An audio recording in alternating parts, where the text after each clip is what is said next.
This town needs a podcast. There you go. That's the intro. That's the only time I've said it, and I'm not gonna try again. Anyway, welcome to the actual everybody. I was clicking the mouse, so I will cut that out. First episode of the FunnyCast. Here it is. That's not right. No. That's notes. You don't get to see notes. Should I be recording my screen for this? I don't know. What do you think I should put up for the visuals? Should have had like us sitting in like a chair or something. Well, I can just make that in my video editor, though. I don't need to put that on the screen now. Alright, then you can just don't record anything? I don't know. Okay. Anyway, it's the FunnyCast, I guess, technically. We always did say we wanted to make a podcast. Ever since we were young, it's always been, Jack, when is the podcast coming out? Everyone you know is doing a podcast. Where's yours? Well, Dad, here it is. I like that podcast! Anyway. That's a really good way to start out the podcast, I think. That's we're going to keep jokes of that caliber. Especially for one character. Oh no. I had to think about that for a second. I was like, what, you or me? It's like, why are we characters now? The characters of us do not reflect us in the real life. In the real life? Wow. I am not real. In the words of Slim Shady, how the fuck can I be white? I don't even exist. Anyway. So we've got a little... We've got a little outline this time, so we'll hopefully stay a little bit more on track and we won't go into 10-minute divulsions about how much we hate Yakuza 5 or Yakuza 7 or people who don't like Yakuza 6. We're going to stay on topic this time. Yeah. And who knows how long it's going to be. This is not an attempt by me to directly counter the spoiler cast. Those guys can do literally whatever they want. I don't mind them doing their thing. This is just so... I mean, you know what this is. I just want to spell out from the outset that this is not my attempt to do the Devil Leon thing, but better. I have no problems with Devil Leon. He can do what he wants. Now, Snowiest, on the other hand... No. Okay. Okay, so first up, introduction. The who, what, and why. Well, it's me. I'm Jack. My boy, making pickles is easy as pie. And now, if you pay attention, I'll give you a try. You'll give me a try? No. I'll give you a try? You're the kind of person to push on the poem and then pull on the pusher. Yeah, who gives a shit, man? The pickles are going to go in the jar. No, they won't! They will. No, they won't! We're going to peek the mic right when we start. That's the exact goal of this. What is going Anyway, so it's me and I'm Jack. Hi, Jack. You make everything so easy. Thank you. And the what? It's Pirate Yakuza. It's like a dragon Pirate Yakuza in Hawaii. And why are we doing this? It's because this might be, assuming you make this fucking anything less than painful, how I want to talk about Yakuza games from here on. If they're all gonna suck, then I don't want to do full reviews of them. I just want to get my thoughts out like this. I mean, I'll still play them, hopefully, if they're not, like, completely painful. Excuse me. But this is a far more palatable way of going about it. And I don't want to just make slam pieces on every new entry in a series that I like. I'd really prefer to make reviews of the good games than reviews of the bad games. Yeah. It's interesting, because people talk a lot on the internet. You'll always hear, oh, it's easier to criticize than it is to praise, you know? Yeah. I kind of find it the opposite for me. I find it way easier to praise good things about a game, and especially, but also film and songs and things like that, than I do to criticize, because I feel like the criticisms are all the obvious shit that anyone can figure out, and I don't feel good just saying the obvious things. I like to... It seems to be more easier if it's like unanimously... Am I saying that right? Unanimously agreed if said bad thing you were talking about is bad to everyone else. Though, even then, I'm fine joining on a dog pile. Even in that case, though, I find myself trying to to praise the thing. I find myself trying to give it the benefit of the doubt. There's a lot of, maybe that's just because I'm a contrarian, but I feel like I try a lot to see the good in things, at least until I don't. But yeah, I can't see any more good in Pirate Yakuza, and that's why we're doing this instead. Yep.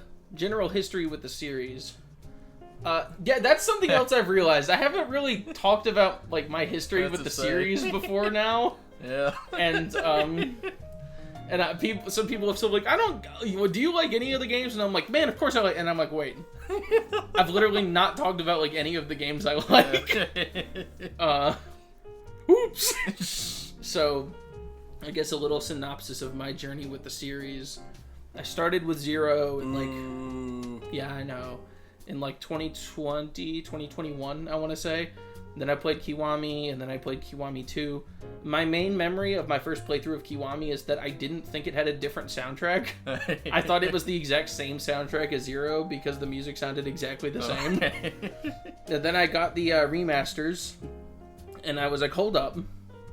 Because I started playing Yakuza 3, and I was like, okay, this is not fun. This is not very fun.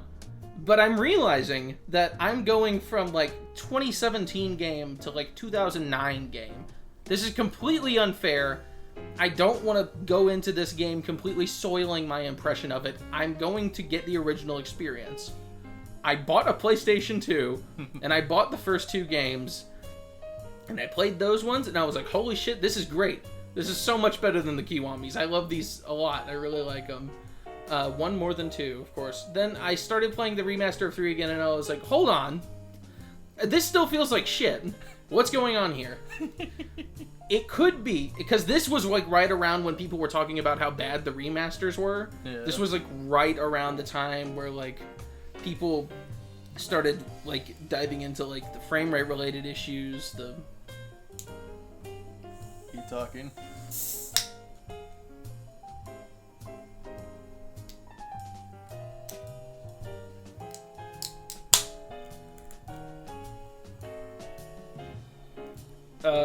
Where was I at with my history of the series? You were, you played the original 2 games. Okay, yeah, I played the remaster, and the remaster sucks shit, so I got a PS3, and then you already had one, because you got... Because I played MGS4! Let's say you got a PS3 for 4. Yeah, so I got it, and then I was like, well, I already have this PS3. Maybe I didn't even bother going back to the remaster. Maybe I just went straight to getting the original on PS3. And then I played that one, and I was like, whoa! And it was really good, and I liked it a lot. And then I went to the remasters of 4 and 5, and I played those, and then I went through the rest of the series as usual. I don't remember when exactly it was. I eventually went back, and I got 4 and Dead Souls and 5 on the PS3. And I enjoyed those ones a lot more, naturally, than the remasters. Excuse me. But... in general... Oh, and I also played Kenzin and Ishin somewhere in there. And... that's it. But yeah, I like the first, like... I like 1 through Dead Souls, including Kenzin. I like, Ishin. I like Kiwami 1 and 0 a little bit, but not quite a lot. I like 6. I also did play Judgment and Lost Judgment. I actually very specifically remember when I was playing Lost Judgment, that was after I'd gotten 7, and I didn't like 7 at all, so I stopped playing it. And then I went to Lost Judgment, and they were like, anyway, blah, blah, blah, after the Tojo disbanded, and I was like, huh? And then I was like, okay, fine. And then I went back and played 7, and I blitzed all the way through it because I just wanted to play Lost Judgment. And then I played Lost Judgment, and it was peak. And then at that point, I think I was completely caught up with the series. And of course, that's when it went on like about a 2-year hiatus with whatever. And then Ishin Kiwami happened. Or I guess it was just a 1-year hiatus, technically. Because then Gaiden was the first game I was all caught up and ready for. And I was like, and I was like, oh my god, I finally get to play the newest game in the series. And then I pre-ordered it. I set aside a whole weekend during college. I got all my shit done early so I'd be able to just sit down and binge Gaiden for the whole weekend. I think it was a long weekend too. Digital Deluxe version too. I got the DLC with Saijima and Daijima and Majima. And then I was like, this game's not so good. And then I didn't get Infinite Wealth on launch, and I didn't get it digitally because I was like, I want to be a little more cautious about this. I'm going to get this physically so that I have it, one. And two, I don't want to give Sega all of the money. And I specifically remember there was a bit in Devil Leon's video, spoiler-free review of Infinite Wealth, that he said the game had S-tier ideas with B-tier writing. And so I was like, okay. So what this means is that the game has A-tier ideas and C-tier writing. I was wrong. The game had B-tier ideas and D-tier writing. And so after that, after I finally finished Infinite Wealth, we were, of course, all caught up and ready for Pirate Yakuza. And then, of course, that went down the way it went down. But there's my general overview of my history with the series. You've just been blitzing your way through for, like, the past 3 years, right? About to say, like, I also started with 0. Because it's funny because... I at first had been watching you play all these games. That's the thing too. I was playing them with my sister. Or I replayed them with Cass for a bit, right? And the thing is, what you did was you got... Anyway. Crabs. I AIDS. I got AIDS, Coach. Coach, I got AIDS. You're not. You got HIV positive. Big difference. Get away from me. Okay. So I've been watching you play the games, and it's like, that looks fun. No, I was like, what's the strange contraption of mishmash of whatever it is? Because contraption. I didn't say What is this strange machine? This PlayStation? Because I at first did not know. So it all started with the Dame Dane meme. Of course, you fucking know did. About that. That is also why I got into the series, because that was around like 2020, right? Yeah. And when I was watching you play, I actually did not know that's where the thing came from. I don't know I don't know at what point or what reaction I gave when I eventually found out that the meme came from the game, but like, it made you angry.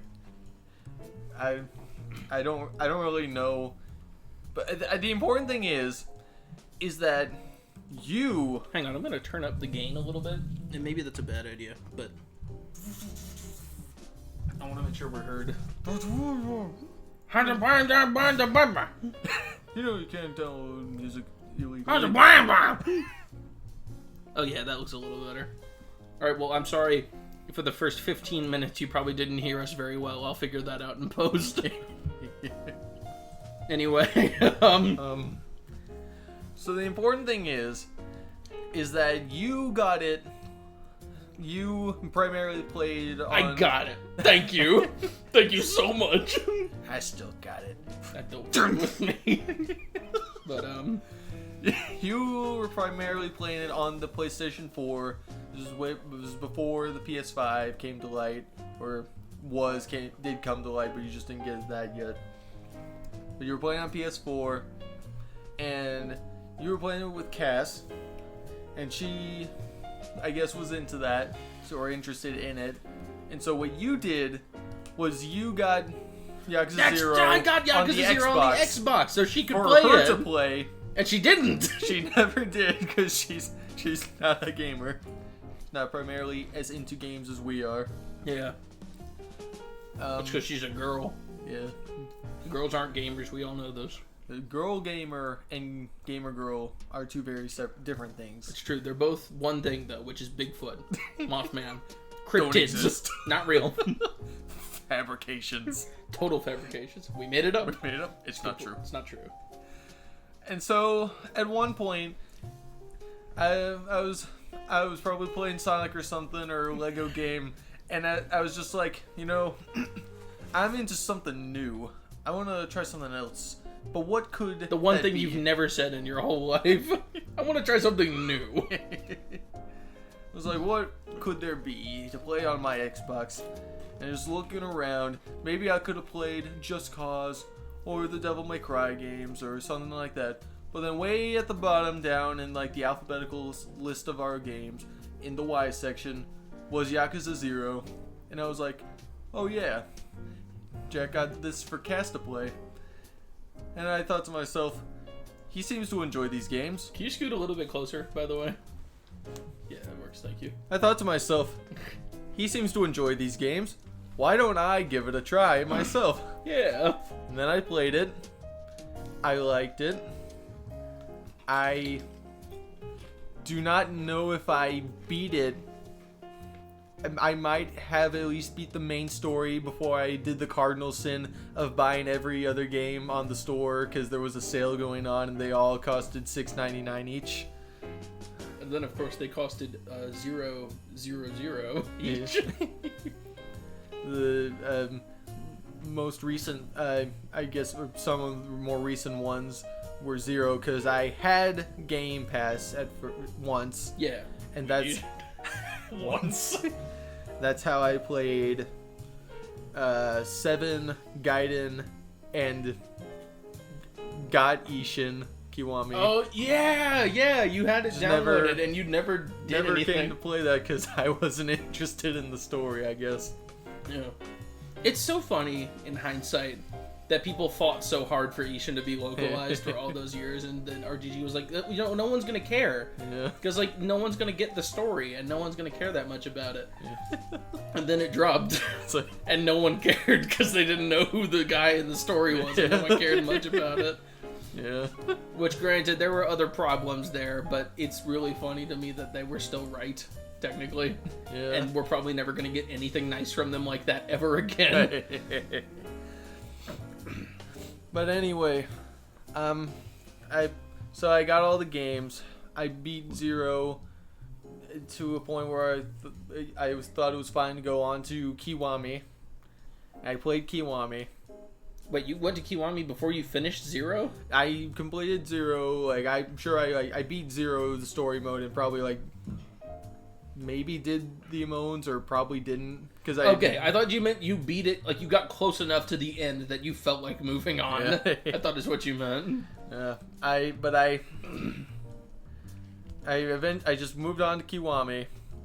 I played that. I beat it. You had fun. I guess I had fun. I learned about how to do stance, how to be in stance by pressing and holding the right bumper. Because that's not in the tutorial. Because something from here is, I may play games a lot, but I am not very good at them. Yeah, you're only good at Sonic. I'm only good at Sonic. And that's just because you forced yourself to be good at them. Those games are just memorization games. Yeah. Press A. Yes. To not die as fast. But I bet if the way I played Yakuza 0, I could have made Snowy's Yakuza 0 combat video the way I was playing. Oh my god. Wow.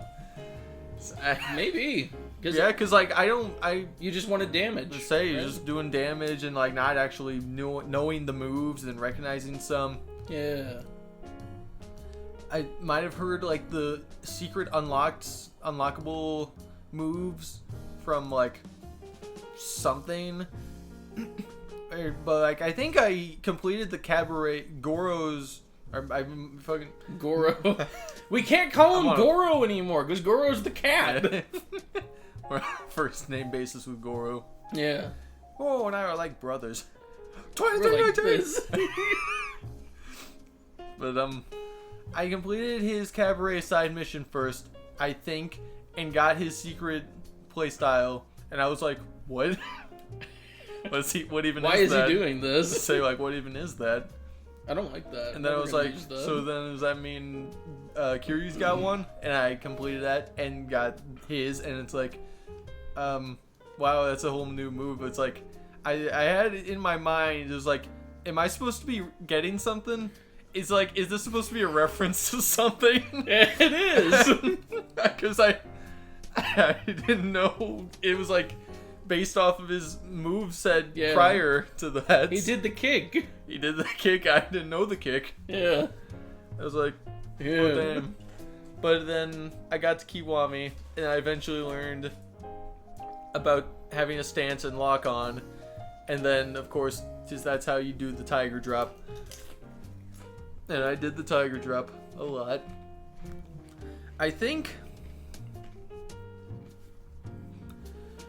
when I beat that story, you and Cass were there with me.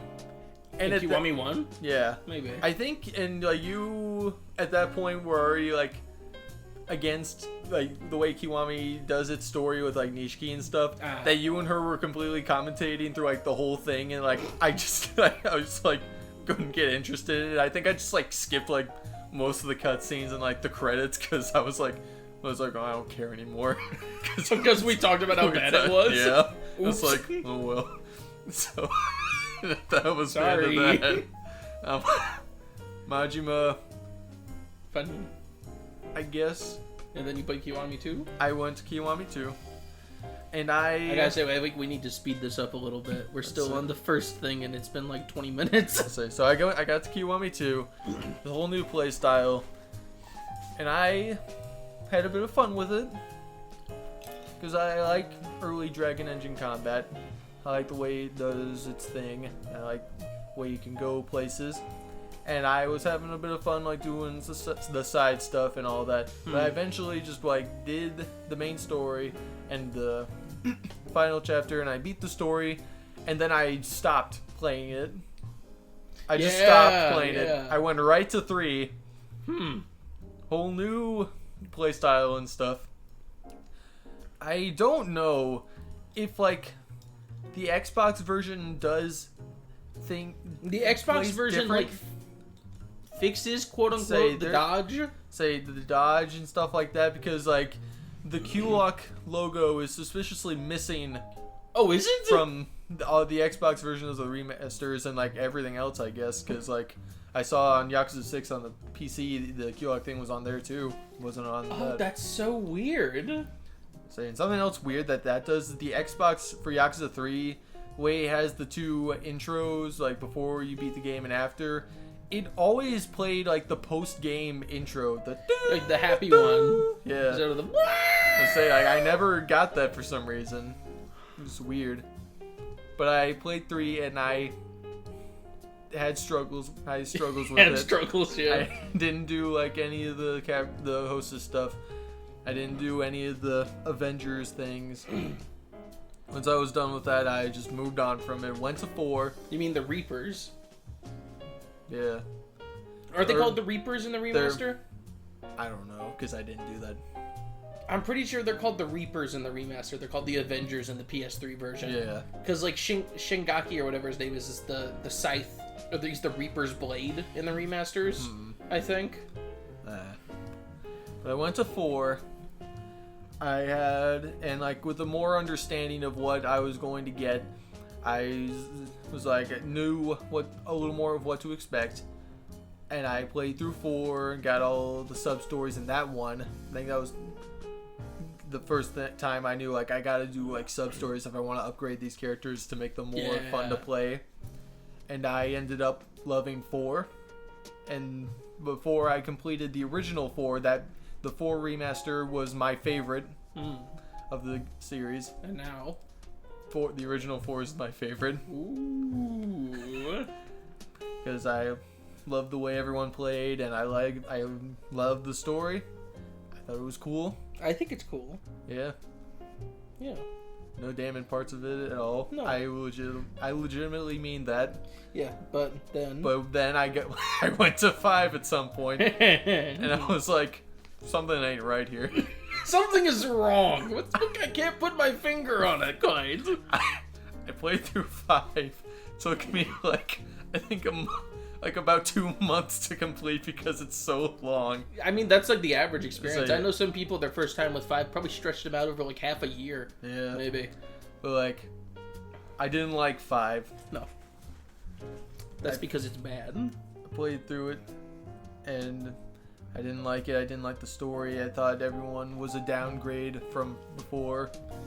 And I was so tired from everyone else that I didn't even care about Shinada. Yeah. I said Shinada more like should take a dump now. Shinless Nada. Because he had no shins. Because I broke his legs. But you were gonna say Schindler's Nada. Because you wanted to watch Schindler's List instead. Because I wanted him to be in Schindler's List. Oh no. But then he would be saved if he was on Schindler's List. Oh. So I haven't seen Schindler's List. I hope that's true. So who is Schindler? What is this list? Let's get to the bottom of this. That should have been like. Let's just turn on Schindler's List and watch that instead of this podcast. That should have been one of the things Nicolas Cage stole. That should have been the third National Treasure movie. He steals Schindler's List. He should have done that. I think so. So I beat Yakuza 5. I didn't like it. Yeah. I was sad. Did you go back to 0? You made me go back to 0. I did. I made you go back to 0. And I was like, I had a better understanding of the combat and had a bit more of a fun time with it. So I was like, that's good. Yeah. I don't know if I redid Kiwami from then. I might have. Is that when you did your legend run? Yeah. Yeah. And then I got did fine enough on that. I got stuck on the car chase, of course, for a bit, but I got past that eventually. Yeah. And got past the final boss. Jingu, I guess, specifically, because Nishi wasn't so bad. That one I found I did not like as much as 0 in terms of combat. I guess there is shown to be some like needed improvements of it, like how faster style switching is, but like none of the other styles really had the same feel to it. Yeah. And because mainly I'm sure of the strength of the Tiger Drop in that game, you just want to use Legend style or Dragon style or whatnot. Or Yakuza style. But even like mainly to use Tiger Drop because Dragon sucks in that game too. Yeah, it's not because of the heat speed. Say the heat speed, double finishers costing heat. Oh my god, yeah, and like half of its moves knock enemies over, so like, you can't even combo them that much. And like not being able to gain heat through taunting because he's always in climax heat mode. Yeah. God, why did they do that? I saw like somewhere on some comment about like the double finisher thing specifically, like why did they do that? And someone said he's like he didn't unlock them until Yakuza 3. So they're like it's like a canon thing, but yeah, because like he can't use them very well. Yeah, that's stupid. But he did it in 0. Yeah, he could use them without heat in 0. And plus that's just stupid. Yes, that too. If like something for lore reasons, if it doesn't interfere with making something fun, then I'd say go for it. But if it does, then like don't do that because that's dumb. It is dumb. So I don't like Kiwami that much. But it's 6. A little better than 5. Yeah. I went to 6, and it's like I had fun with that. Yeah. This is Dragon Engine, and it's like the best looking Yakuza game probably. At least one of. Yes, it is. The best the Dragon Engine has looked, and has only regressed from there. Yeah. We go backwards in time. Sometimes we move forward a little bit. But then we don't. And then I like that Yakuza 6 so much. I like the story and all the characters and the combat that ended up becoming my second favorite Yakuza game. Then you went to Kiwami 2 again? I went back to Kiwami 2, but not for a full playthrough. Just a quick revisit of how it feels, and it's like about the same, but God looks so much worse. Yes. Yeah. But Sotenbori just looks like garbage. In daytime especially, it's like it's like better than Kamurocho, but like you're trading piss for shit. Yeah. You know? It's like so with all that done, then you went to Judgment. Nope. I went to 7.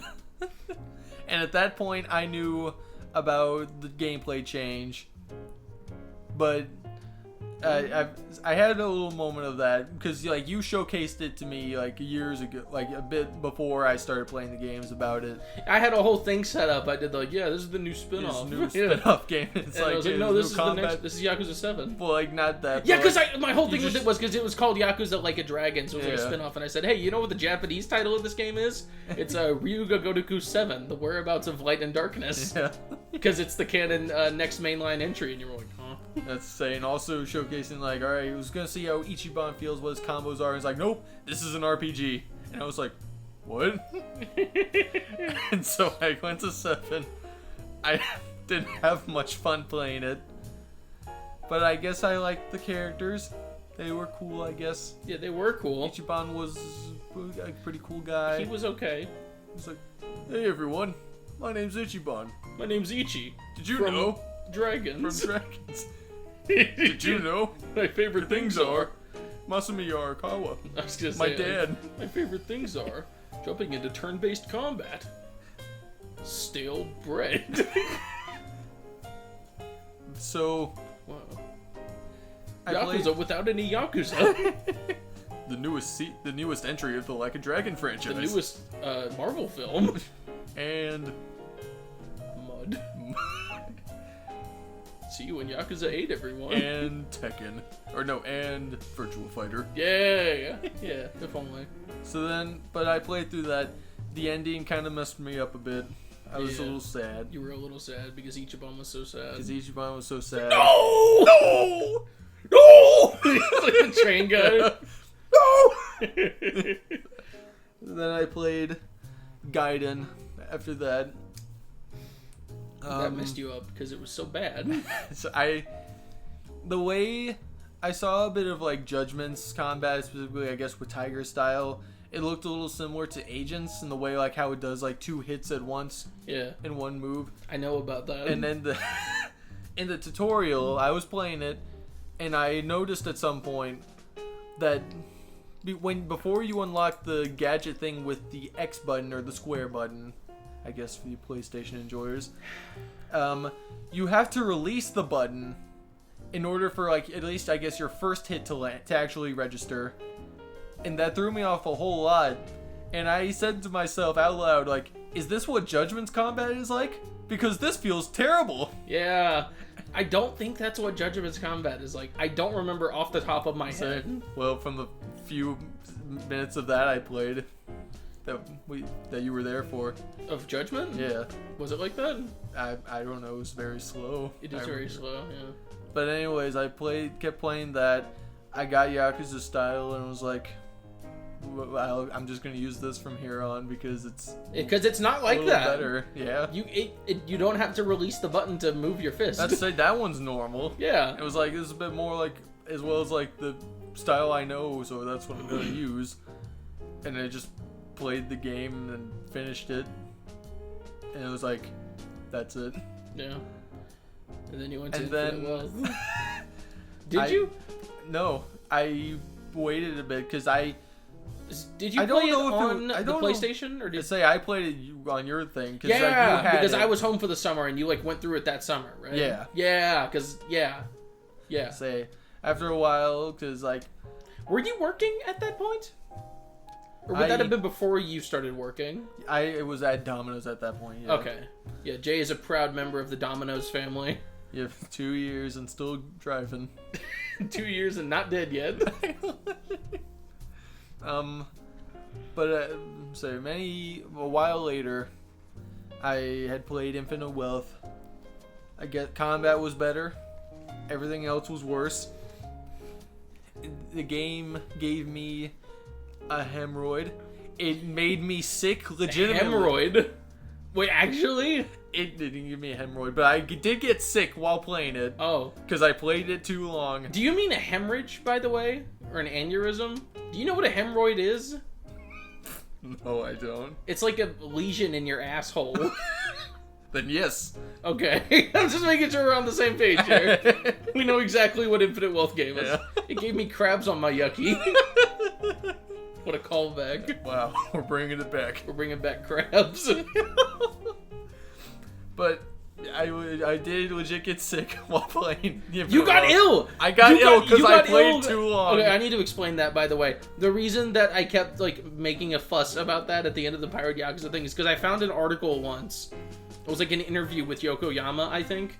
And he said that, like, he hopes that people only play the game in short bursts. He was like, do not try to play through the game in one extended sitting because you might get ill. He said he hopes that the players don't get ill from playing too much Infinite Wealth. And I did. And Jay did.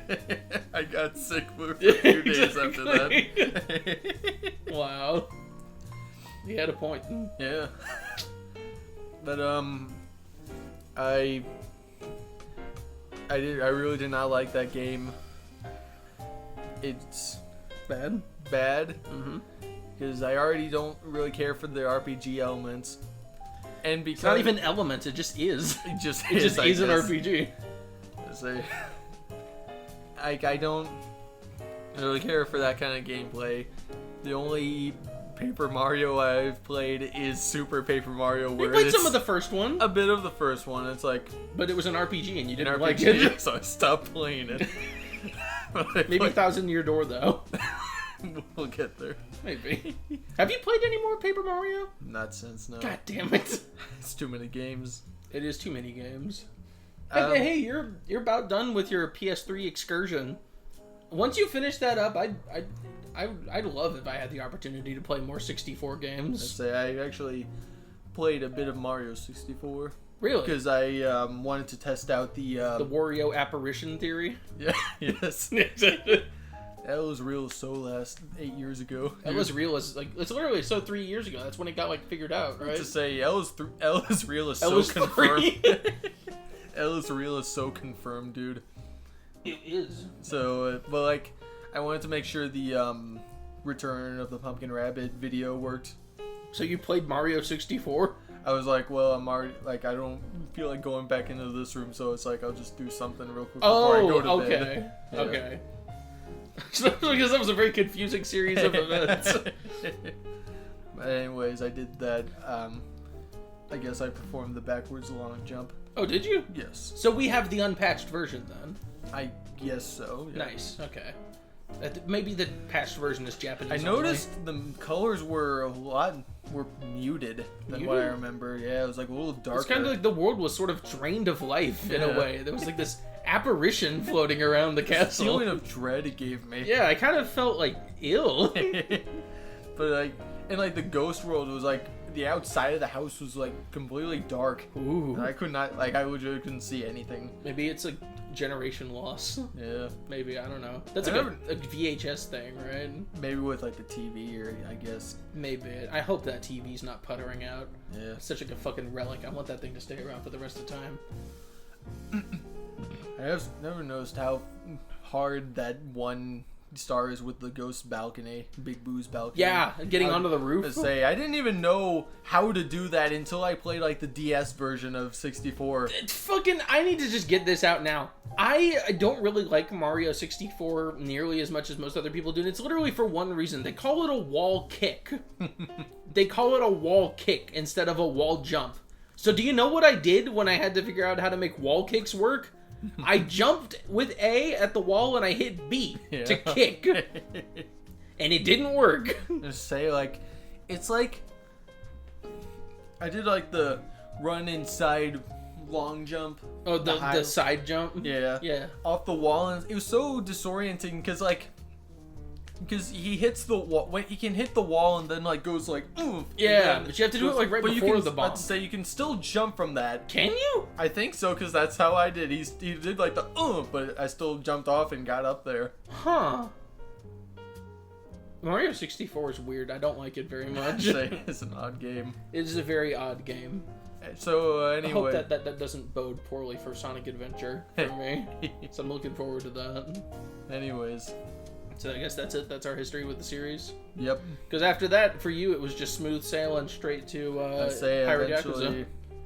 But at that point, like after that, it was Yakuza. Pirate Yakuza had not come out yet, and because you were here at some point visiting or doing whatever, I had gotten Oh, you got the PS2 games. I got your PS2 games. Because you have a fat PS3, and you could play those on Yes, and I was going to play those on there. But in the original Yakuza 1, that playthrough, I got to the part where Haruka got kidnapped. And it fucking broke! It stayed on the loading screen for the fight and just never got away from that. Yeah. And nothing, whatever I did, it wouldn't keep going from there. So I had to borrow the PS2. Yeah! To play it all again. Yeah, because it was in there for a while. In your room, yeah. And so I had to do all of that again and play through that and Yakuza 2 with that. Yeah. But he got to play it in 4x3, which, how many people in 2025 are playing Yakuza 1 and 2 in 4x3? Yeah. Think about that, you're special. It's true. Because I liked the first game, and I guess I liked the second game to an extent. I guess. And then, eventually, because I already had the PS3 for, like, to play games with that, like Yakuza and also Metal Gear. Yeah. And so then I played Yakuza 3, and Yakuza 3 using, like, your copies, what I was going to do originally. Yeah. And I played Yakuza 3, really liked it. Mm-hmm. Huge improvement from 3. Did you play 4 on my copy? I started 2, but then I found that and 3 online for a decent price, so I went ahead and got that. And then you got Dead Souls. You didn't need to. I got Dead Souls and 5 when I didn't need to. Because I'm been a Xbox player for a while. I hadn't forgot thought that you about could share sharing games on PlayStation, even online, because you could just load them onto the console. Yep. So it was like, oops. Yeah. So, anyways, I played 3 and 4, really like them both, and I'm currently on Dead Souls at Ryuji's part. And you're forklift certified. I am forklift certified, and I haven't really picked it up since that. Of course you haven't. Jesus Christ. Oh, it drains out of you. Yeah. It's an odd game. It's weird. It's fun, though. It can be. It's decently it's funny. Funny, a lot more funny than Pirate Yakuza. That's the thing. Dead Souls is really funny. Mm-hmm. It's, like, consistently really funny, and that's, like, one of its strongest assets, I think. I guess before we move on from this topic now, one last little thing. The translations for the original games, while they may not be accurate, I will say what they can do a lot more than what modern translations do, which do strive to make things more accurate. They are a lot more fun to read. They are so much more. There's so much more personality. There is in them.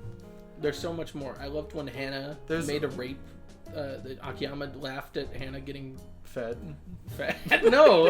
No, he laughed at her. It's like, Mr. A, you gotta get down here. What if they rape me? Yeah. And he's like, rape you? And I was, holy shit! I like when Akiyama said the T slur 3 times. I did like that. I liked Yakuza 4 is weird. They're improving though. They said because they moved on from Michiru in 4, from being a crossdresser in Earth Angel to being a transvestite in Earth Angel and Dead Souls. So, baby That's the steps. same thing. Baby Those steps. are synonyms. Baby steps, Jack. It's not a baby step. It's a baby fall over. We're getting there. We will eventually arrive. Okay. So yeah, there we go. That's where we are with the series. Experience with Pirate Yakuza.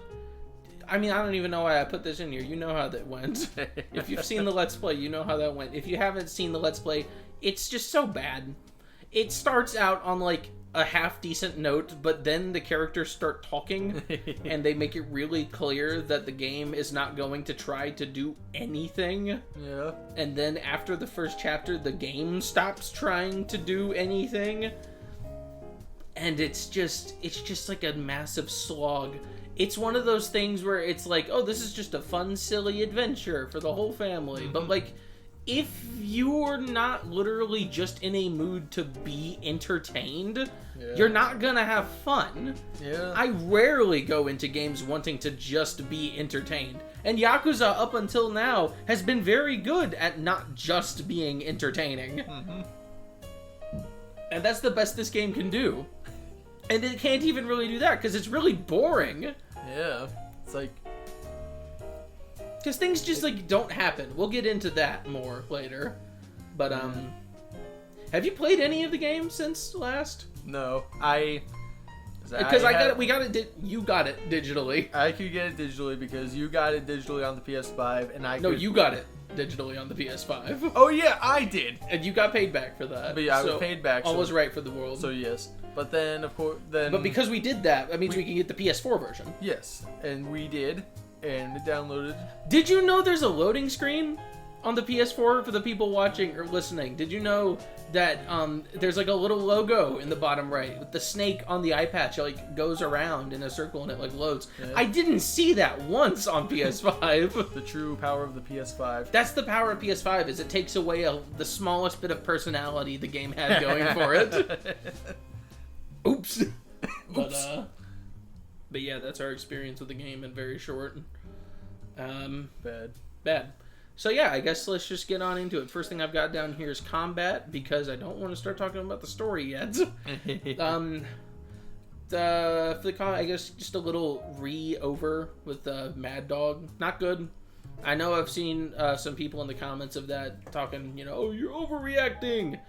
How can Zero be better? Because there's like more going on in Pirate Yakuza. Just because there's more going on doesn't make it better. The system that is the game requires guard breaking attacks, basically, and you only get one of those with Mad Dog.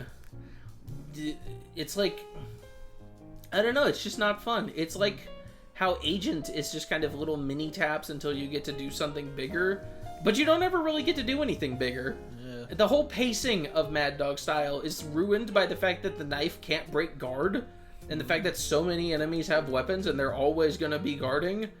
It's like, it's so unsatisfying to use it in like any parts of the game. Do you have anything to add on to that? You keep like kind of towing your way towards saying something. I guess of what little I've played of it. I was gonna say, this is gonna be kind of my chapter. Yeah, it's just not very good. It's just, there's like no agency in either style. Well, no, that's Gaiden.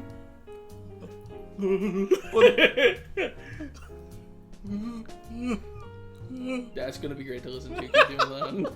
Yeah. So you're just required to do things like, it's like designed for people who follow Snowius's Yakuza 0 combat guide. It's literally just for upping your damage, and I do like that. I like the not having agency thing, because you really don't. Yeah. You're kind of just at the whims of enemy AI for a lot of the game, because again, the guarding is basically impossible to get past in Mad Dog. The constant attacking means you have to constantly be dodging, and then the moment they stop attacking, you have to get those attacks in, or else you're just not going to be able to do much damage. Yeah. Your like actions entirely depend on what the enemy is doing at any given moment. You have like no agency. You put it really good there, so there you go. And I guess podcast exclusive, we're going to do a little mini style rank for Sea Dog right now, because I don't ever want to make that video. I don't want to touch this game ever again after this. I'm deleting it off my console as soon as I am done making this podcast. So, you remember the criteria, right? Yeah. So, presentation, utility and fun, and ludonarrative synchronicity. Yes. Which I guess we can go ahead and give a ludonarrative synchronicity a 1, because he is a pirate and he gets the tools like in the game. Yeah. So like that makes sense. So there you go. There's 1 out of 10. Presentation, I'm gonna give like, I would say like a 1 on presentation. I don't really like the colors of the heat and things. It's like it's got a weird, like, from what I remember, like a weird flower petal aesthetic. There's like a weird like with aesthetic the with the heat trails and like, stuff. It's always like, because it's yellow, but the colors on it are so off. It's like yellow and white and black. And it doesn't look very good. I don't really like the way the slashes look. It's really disorganized. It makes it really hard to tell what strike you're on. It's like the exact same problem that Agent Style has, funny enough, because it's just none of the strikes are distinguishable enough or distinct enough to make me think, okay, I am on 3 square, 1 triangle right now, and I know what'll happen when I press the button again. I can't tell that just visually. Yeah. So, yeah, presentation gets a 1 from me, I'll say. Utility. Maybe a 1 or a 2, I would think. You get the gadgets are okay. They only really work if you have the time to actually start using them. The swords are not particularly useful, the throwing swords, because enemies are just going to block them. Yeah. They can't juggle enemies, I think. The gun only really works if you have the space to use it, and if you upgrade your damage a lot, because otherwise you're just going to fly enemies backwards and then they'll just run back up to you again. What are you doing? Stretching my leg out. Oh, okay. I guess this is my bit anyway. You like Death Stranding, man? Yes. Well. But, Oh, do you know why Kojima is such a genius director, dude? A co-genius? A co-genius. Why is that? It's because all the characters keep giving you thumbs up, and they have little hearts coming out of them. It's that they're giving you likes. Yeah. Literally, I think in that game, I've been playing Death Stranding a lot recently, they say that, like, getting likes, like, releases oxytocin in your brain. So it's like literally a drug. Wow. So it's like, it's really weird. Yeah. And Sam can give you likes too, by the way. Like, I saved a guy once and I brought him back and he gave me 100 likes, and then Sam was like looking at him and the camera's over here and he was like, and then I got 1 like received from Sam is what it said, and I was like, so am I Sam? Yeah. Or am I someone else? Can you give yourself likes? Is that like masturbation in this universe? If giving you likes releases a chemical in your brain, does giving yourself likes equate to masturbation? This is the important question, because I think Kojima might have given himself a bit too many likes when he was making the second one. I saw another one that he really likes Ellie Fanning's feet. Does he? It seems. Is she the one who doesn't wear shoes? Yes. God damn it. He should like Troy Baker's feet. Yeah. We need to get equal opportunity foot scans in this world. But so yeah, I'm gonna. But anyway, utility. I'd still say 1. The hook doesn't even really work. Yeah, especially it doesn't do much of anything. Professional difficulty. Absolutely not. Yeah. I like that you can flip over to the other side, but the iframes come out so quick in this game that doesn't even really matter. Yeah. I like being able to close the gap, but I would like if you could choose whether you go to or they come to. It literally should have just worked like Nero's Devilbringer in DMC4. Which is funny because, it's like Devil May Cry. But literally, there's so much that RGG could have learned from Devil May Cry's combat design for this game. Like I said, that thing, the bringing enemies closer to you. There should be enemy types where you go to them, or if they're light enough, they come to you. It should, like, depend, and it should make that more interesting. That should tell you how you should approach those enemies. The styles and things should have swapped faster. Oh my goodness, hang on, wait a second. After, at some point, remind me, talk about the canon trailer, because I have a whole thing written up about that I'm just not going to turn into a video at this point, because I literally only wrote it because I was so pissed off at the trailer. When do I say that? After we talk about, the soundtrack, we can talk about it. Okay. Okay. So yeah, utility is one. Again, it doesn't do much of anything on its own. I know damage. You just keep talking about not upping your damage. They're swords. Yeah. They should inflict insane stagger on enemies. There shouldn't be so many enemies that are able to block that. I was gonna say, it's just kind of like the do things style. Yeah, it's literally just like the be funny style, kind of. Yeah. There's no like real like strategy of it that you can get behind with like with Mad Dog. I gotta best to use this with like in this scenario, and Sea Dog, then I can pull that out for this kind of scenario. But there's not really any of that in the whole game. No. And I'll tell you something too. There is one strategy that is with Sea Dog, and I really like that it exists. If you get an enemy launched, and then with Sea Dog jump in the air and hit triangle, I think is what it is. He does like the spinning as you go down, and it hits them on the way down, and it staggers them on the way down so that you can juggle them on the ground once you land. And it's like really cool. And again, that's like the only move that has any synergy with anything, I think.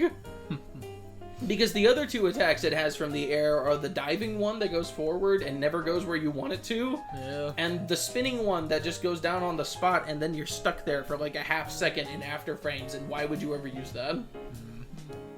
But, so yeah, utility gets 1, I think. I think that's fine. Fun, 0.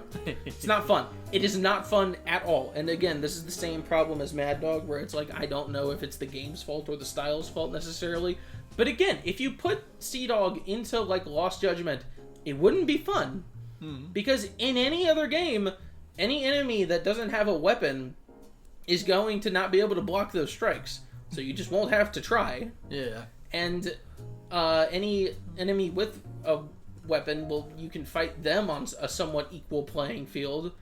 But in Pirate Yakuza, they're all guarding all the time, and you can, like, barely... There's, like, 3 attacks that'll break guard in Sea Dog. Yeah. And at least one of them, which is the 2 square 1 triangle finisher, just hates landing. That thing will never land. Yeah.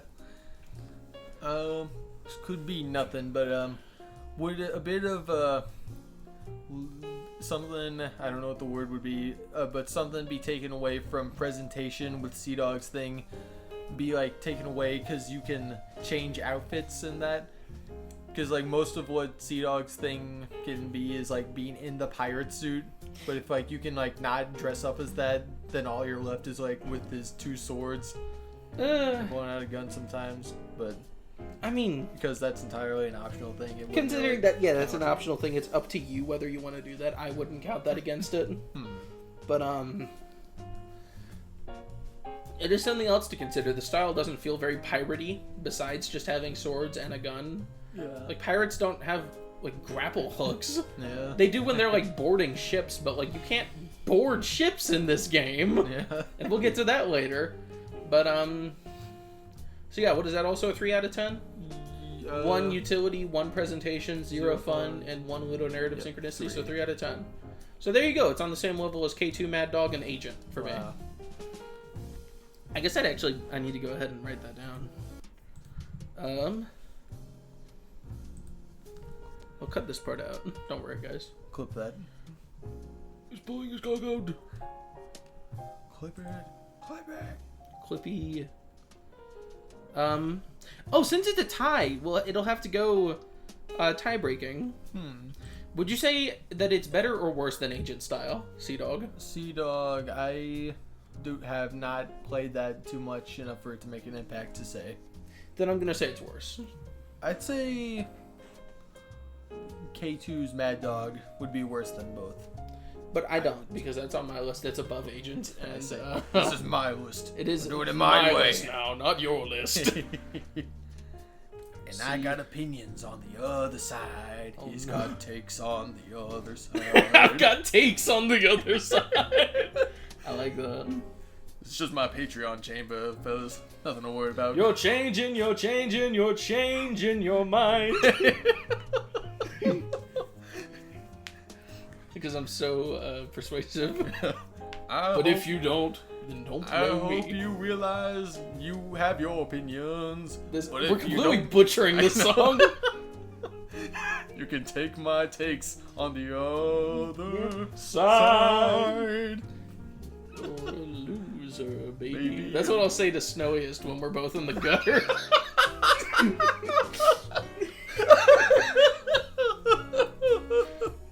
What will happen to both of you?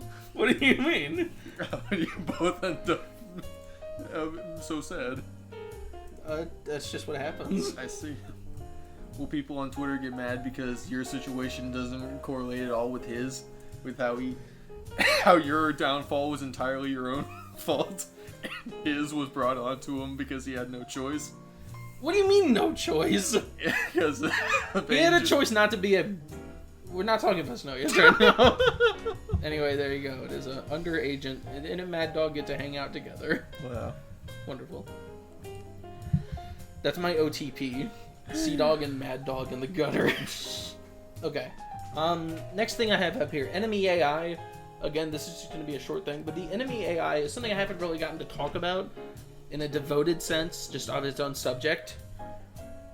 It's so bad Because I swear to God, the way it works in this game is like the simplest it's ever been in the entire series. The enemy is either constantly attacking you or it is just standing there. Yeah. It will rarely dodge. I don't know if I've ever seen an enemy dodge, except for bosses, and then it's just like when you make a strike, they dodge and then instantly go for an attack. I don't know if I've ever seen a goon dodge in Pirate Yakuza. Yeah. I will say it's a thing with like Dragon Engine in general. It's like a lot harder for me to tell what an enemy is thinking or what it's gonna do. Yeah, in the Dragon Engine, it's really hard to get into like a synergy with them. Yeah, but that's the thing. They're either always attacking or they are just standing there. And when they're just standing there, they either will guard you or they won't. And there's not really any way of knowing for sure how that's going to work. It's a very, I think I've said this before to you. It feels turn-based. Yeah. It feels like a turn-based design philosophy. You have to wait for the enemy's turn to be over so that you can get your attacks off properly.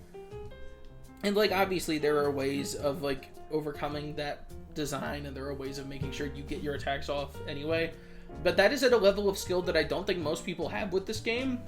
The average player of Pirate Yakuza is going to have to wait for the enemy to be done constantly attacking them before they feel confident enough to move in and make their move. That is not how a game should work. Yeah. You should not feel pressured by the game to play it a certain way. And I guess after that, something that I noted here that I didn't get to talk about in my big review that doesn't exist, but one that I hinted towards is ruined features. I mentioned in that video that heat is basically ruined because all it's good for is heat actions. I'll say there's no like moves to do with heat anymore. It's literally just the heat action bar. That's all exactly. Heat has always been a multi-purpose utility. Heat has always been you get more evasive with heat. You can tank attacks while running in heat. And granted, a lot of that left when the Dragon Engine left. Yeah. But that's the other thing I'll note with heat being gone. With extreme heat being gone, not only do you lose the chance to like have upgraded attacks and abilities and other unlockable heat actions in extreme heat, you can't cancel anything. A big part of extreme heat, especially in the Judgment games, is that you can cancel out of attacks and animations by going into extreme heat and then doing something and then leaving it again because there's no animation for leaving it. So it's basically like a little get out of jail free card if your combo is getting close to dropping it, or if you are just being accosted by too many enemies and you need to instantly go into a stronger mode and get your thing off. You literally can't do that in this game. The only way you can cancel anything in this game is by style switching or dodging. And dodging isn't really a cancel because you can't actually cancel any of your animations. And style switching is like the same thing. It just happens a little bit more consistently because you can mash that better. Yeah. And then regard. The whole system in this game of like white attacks will break your guard and nothing else will. It takes so much work out of your hands. But at the same time, again, it forces you to play the game in a very certain way. And I get that part of what they're going for is they're trying to incentivize perfect guards, you know? But I feel like the way they could have done that was with how Ishin did it. The way that it works in the original Ishin, I don't know how it works in the Kiwami version, but in the original Ishin, perfect guarding isn't really a mechanic per se, but if you block at the right time as an enemy's sword is coming to you, you'll like give them the guard break animation, and then you can like run around behind them real quick and start doing your own thing, or you can style switch and like grab them and do a heat action. You can like pull out a weapon real quick. It gives you a chance to reposition. It is not like the like big stupid animation that it is in this game. Yeah. But it lets you do things in a little bit safer and easier of a way than you would otherwise have to do if you were just mindlessly guarding every attack. And another thing too, the white flashing attack takes away is like any guesswork. You don't have to memorize enemies' movesets anymore. You can just mindlessly block everything until you see the white flash, and then you start dodging, and then you start attacking again. Yeah. And something else too is that the white flashes don't correlate with super armor. Sometimes enemies will still have super armor on their other attacks, and sometimes their white flashing ones will not have it. Yeah. So if you see them going for like a big wind-up flashing attack, you can just punch them and they'll be knocked out of it. There is no correlation between those two things. It is only indicative of when they'll break your guard. And because of that, re-guard is not in the game. The thing that has literally been there since the first game and rewards leveling up to it with the ability to like kind of get back on your feet after getting your guard broken. And again, it can help you with really complicated enemy movesets, because like with Kuze, he's got that like big rush of like big flurry of punches where all of them break your guard. But if you guard all of them in like a Paper Mario kind of way, if you like manage to guard all of them with re-guard, then he has an extra long like cooldown at the end of it where you can easily get a grab in or like dodge behind him and start doing a combo. There are ways of interacting with enemies and bosses with re-guard that are really fun. I don't know why I'm looking at the microphone like it's the audience. That's like what I've been doing this whole time. I'm like talking to like this little guy on my desk. You're smaller than me. You are beneath me. That makes me better than you. In the words of Tom Sawyer, I had sex with your mother and that makes me better than you. No, Tom Sawyer didn't say that. That was someone from Doing Your Mom. Wow. Tom Sawyer is the name of an artist from Flex Entertainment, and not talking about the actual Tom Sawyer. The joke has now failed on 2 different levels, because I was going to explain that after I said what he said, and then I realized he didn't even say it. Thinking about Claymation Mark Twain just giving him a look like, oh gee, Mr. Twain, I had sex with your mother, and that makes me better than you. Well, now you've got gonorrhea, my boy. Oh my goodness. He would say that. That's what's evil. The black suit, the evil Mark Twain said that. Hope you don't mind hepatitis. Have you seen that clip? No. Okay, good. When we play Saints Row, that'll be a good surprise for you. Okay.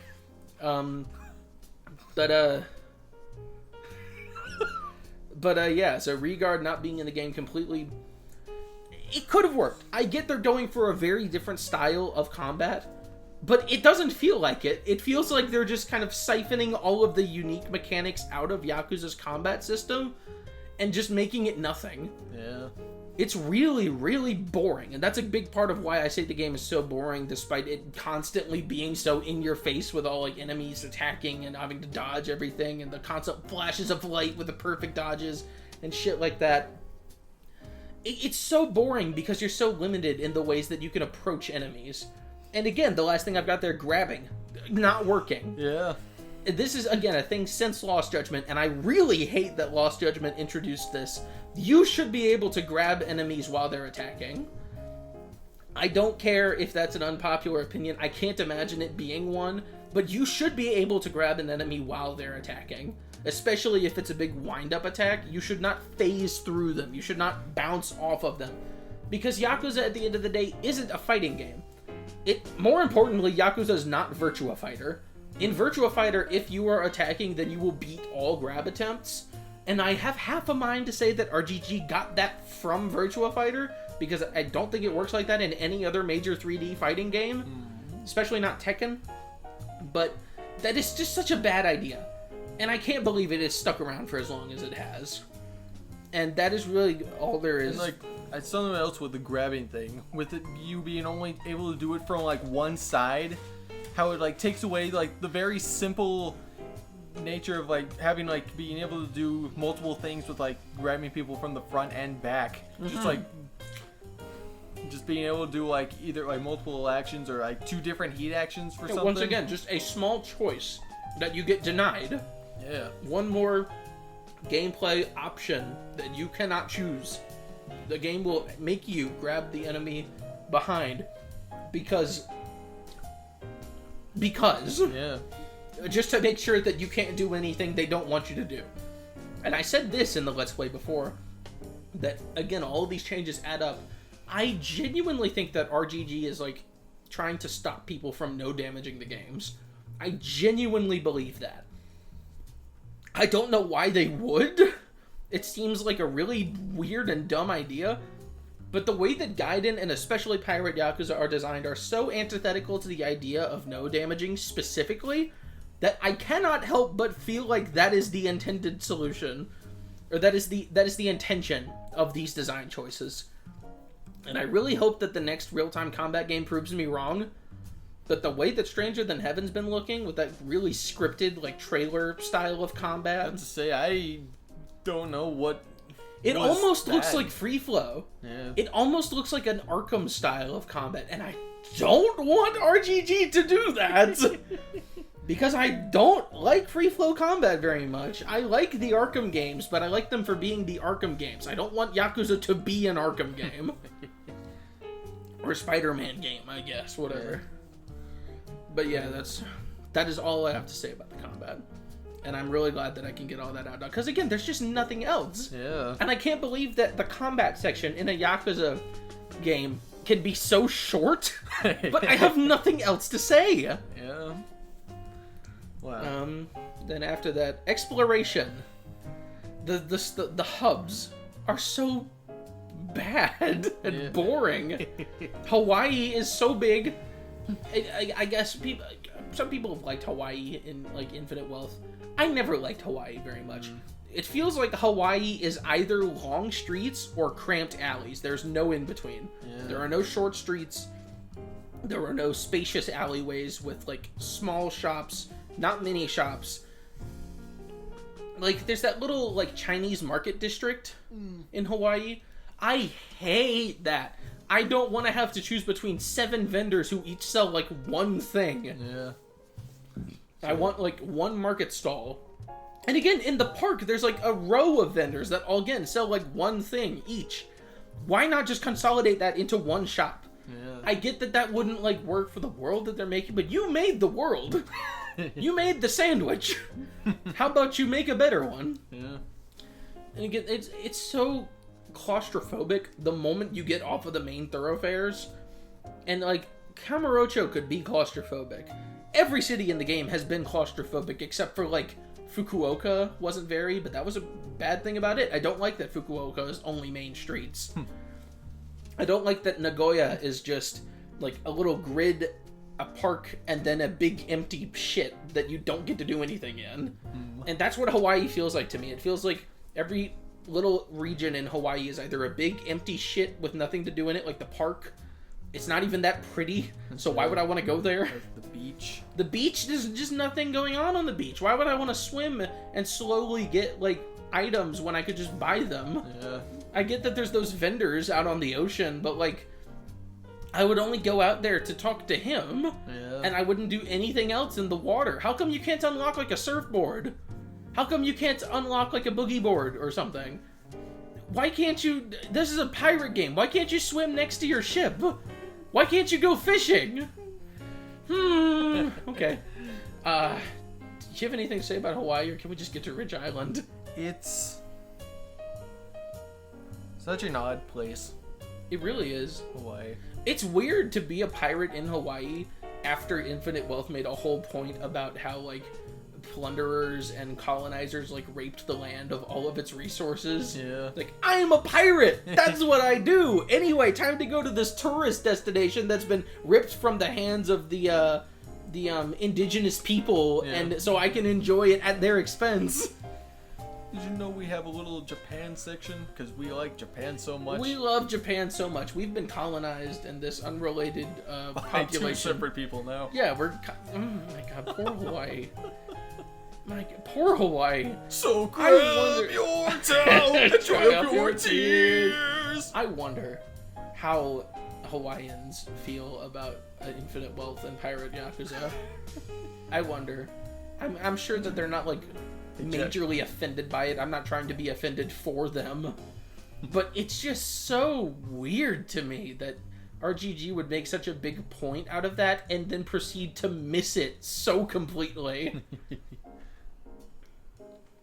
What are you doing?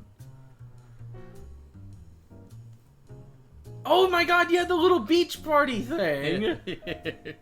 So they're literally invading Hawaii. Yeah.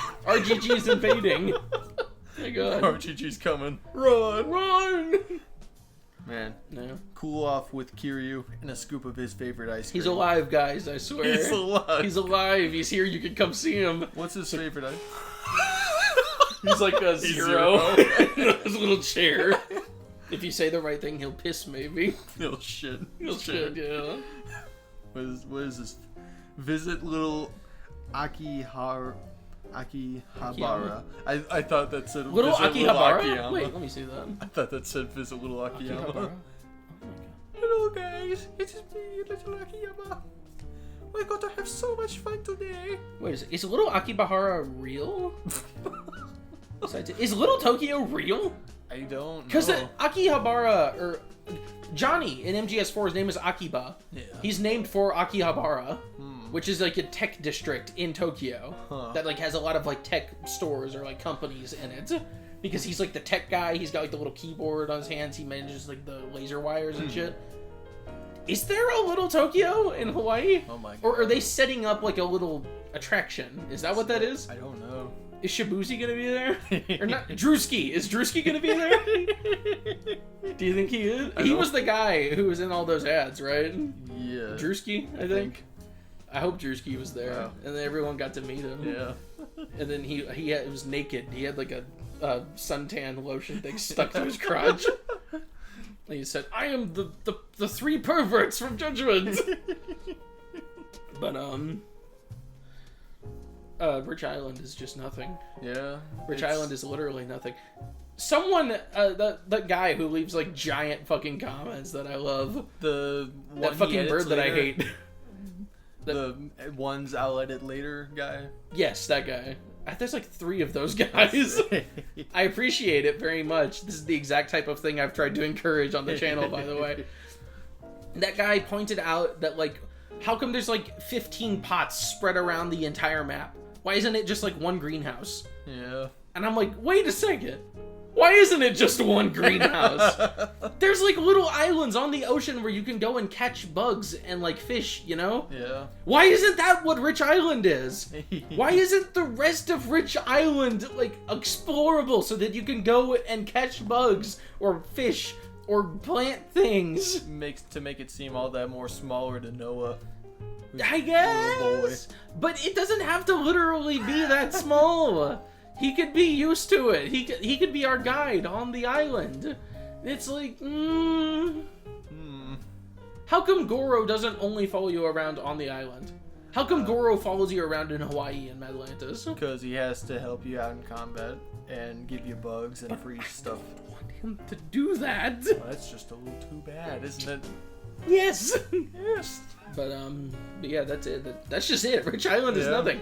There's nothing there. I can't believe they advertised it like there would be. Atlantis is a straight fucking line. At least the castle had like little branches off, that, like little shops. I liked how the castle was designed. I say, like a little boat out on the sea. Yeah. It's like a little neat thing. It's just a cave. Yeah. This place is like pirate heaven. It's pirate hell. It's hillbilly hell. This place is like pirate haven. Moses! Part the Red Sea! Jesus! It's been too long. I was doing that bit from the end of chapter 4. Oh. Yeah, where he's like, Moses! Where our fates were born, and where yours ends, Snake! Oh, yeah.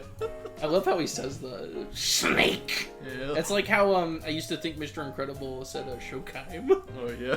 Because he like clicks his T somehow. Yeah. It's like Showtime. It's so weird. We don't have fun performances anymore. No one can have We fun. don't get fun performances anymore! God! A bad performance is just someone having fun. Take that from this. Yes! A bad performance, a spectacularly bad performance that isn't like Megan Fox in Mortal Kombat 1 is just a voice actor having a good time. Seriously, y'all made fun of Dimitri Vegas in Mortal Kombat 11? He's just some guy. He's having the time of his life. And people are like, why Salvatore Ganacci doesn't voice himself in Fatal Fury. What is this? Why is it so bad? Because it's a random guy Because he's having fun. more fun than you. He's having more fun. What are you doing, huh? What are you in Mortal Kombat? I'm Sub-Zero, bitch. You would have done better. You'd be the Collector. You'd want to be Baraka, wouldn't you? Oh my god. You wouldn't be Baraka. I did watch the Sonic High XD videos about Mortal Kombat 1. Yeah. Just because I completely forgot how the story went. I completely forgot how, like, awesome Baraka is. Yeah. And, like, how, like, just great he is. He was, like... He's just a good guy now. He's just a really nice guy. And I get that the game has too many goody two-shoes in general. Yeah. But I like Baraka being a person instead of just... It's all a thank for Liu Kang for that. Now instead of just being like a species that's just like that for how it is, instead there are a bunch of people damn AIDS. I'm Tarkat positive. Combat AIDS. Well, I'm a Tarkatan. You're not. You're Tarkat positive. Big difference. That's what Melina is. Yeah. That's what Sindel said to her. Yeah. Anyway, Atlantis is a straight line, and I don't care. So I'm not talking about it. You know, it's just nothing. Yeah. It's a straight line, and it has the Coliseum, and it has shops in it, and it has a bar and baseballs. Fast. It does have Disney Fast Play. Yeah.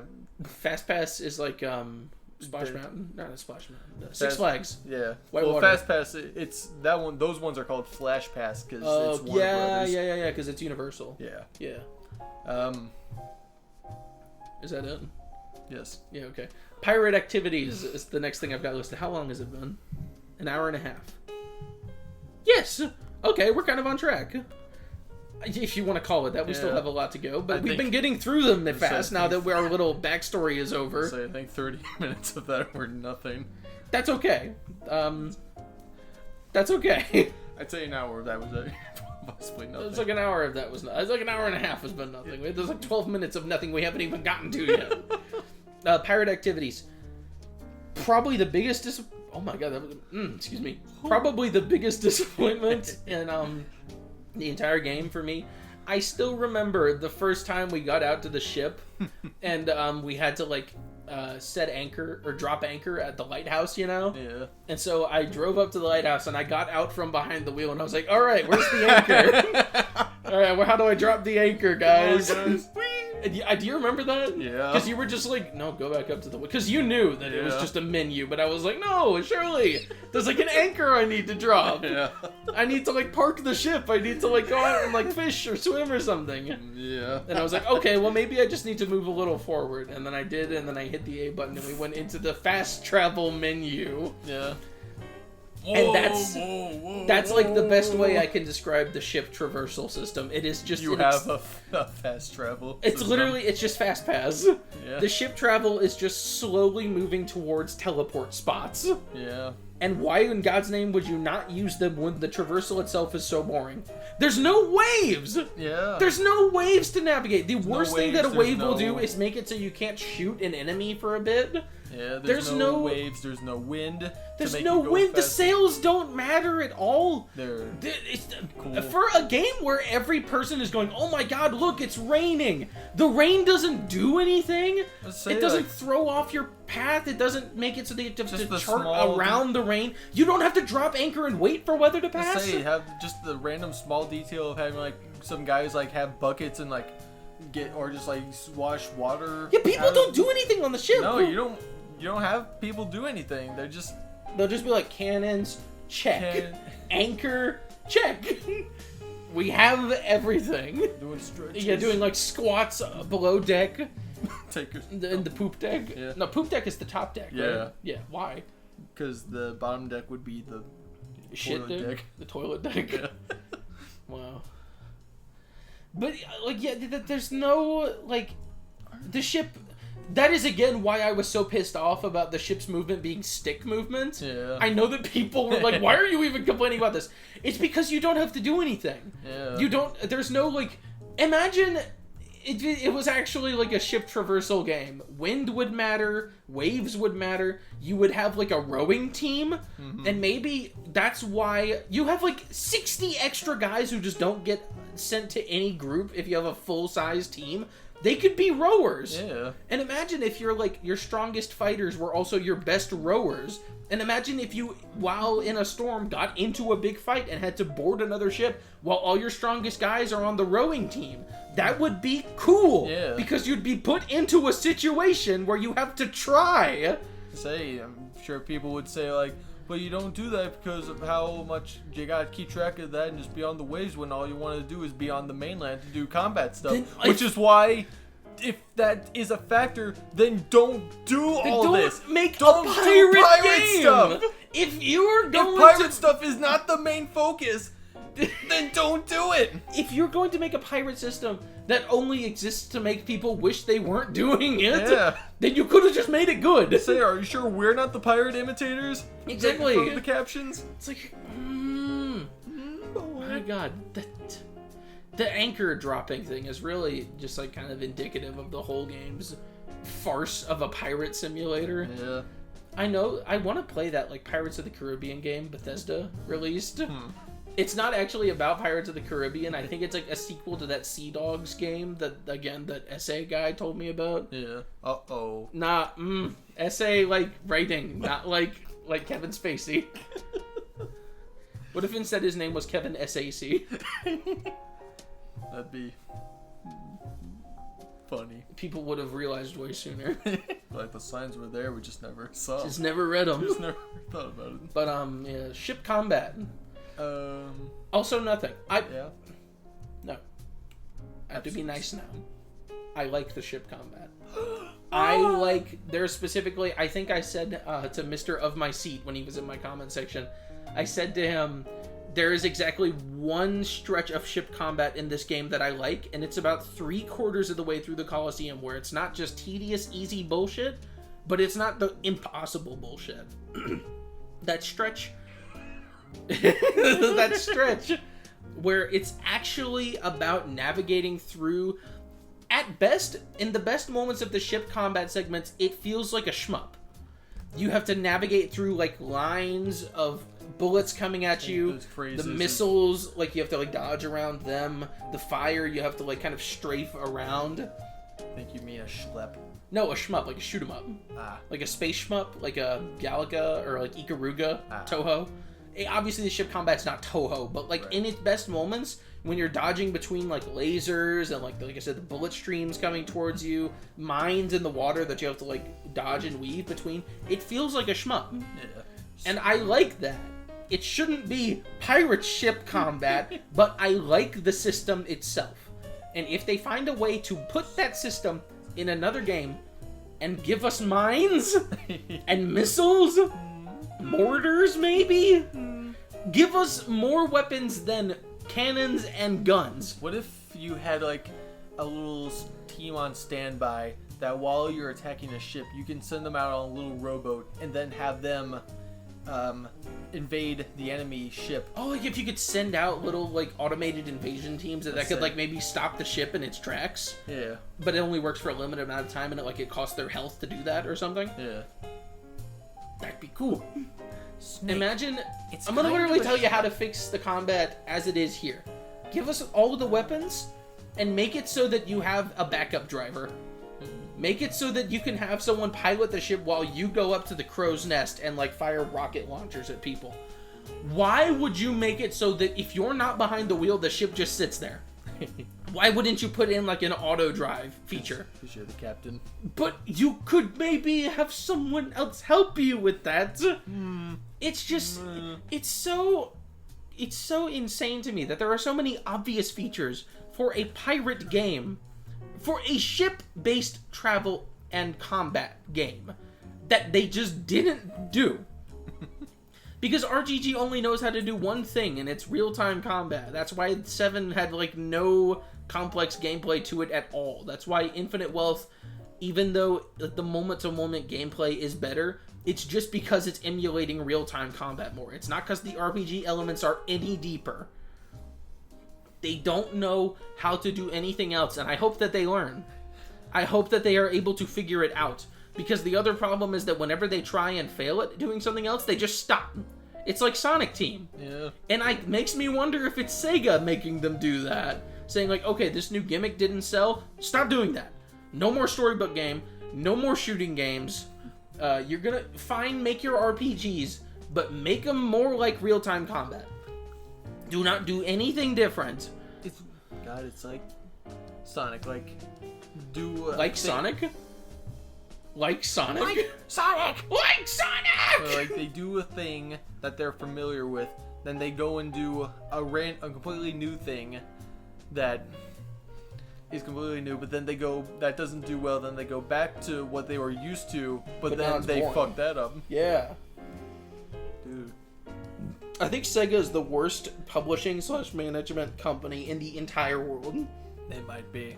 I hate Sega. The Sonic 06 review is gonna go crazy, dude. Sonic 06 is gonna go nuts. Because that's the thing, it's not gonna be the last good Sonic the Hedgehog 2006 game. Yeah, it's gonna be the last good Sonic the Hedgehog game. It's gonna go nuts. It's about to go nuts. Anyway, island exploration, I can just skip that because it doesn't exist. You don't explore anything. You get waypoints and you go to them, and then you go down the hallway and you get the treasure. Yep. It is so mindless. It is so boring because they're just Ishin dungeons, but Ishin dungeons had multiple paths. Ishin dungeons had levers you had to pull and like chains you had to break to open the doors on the main path. Yeah.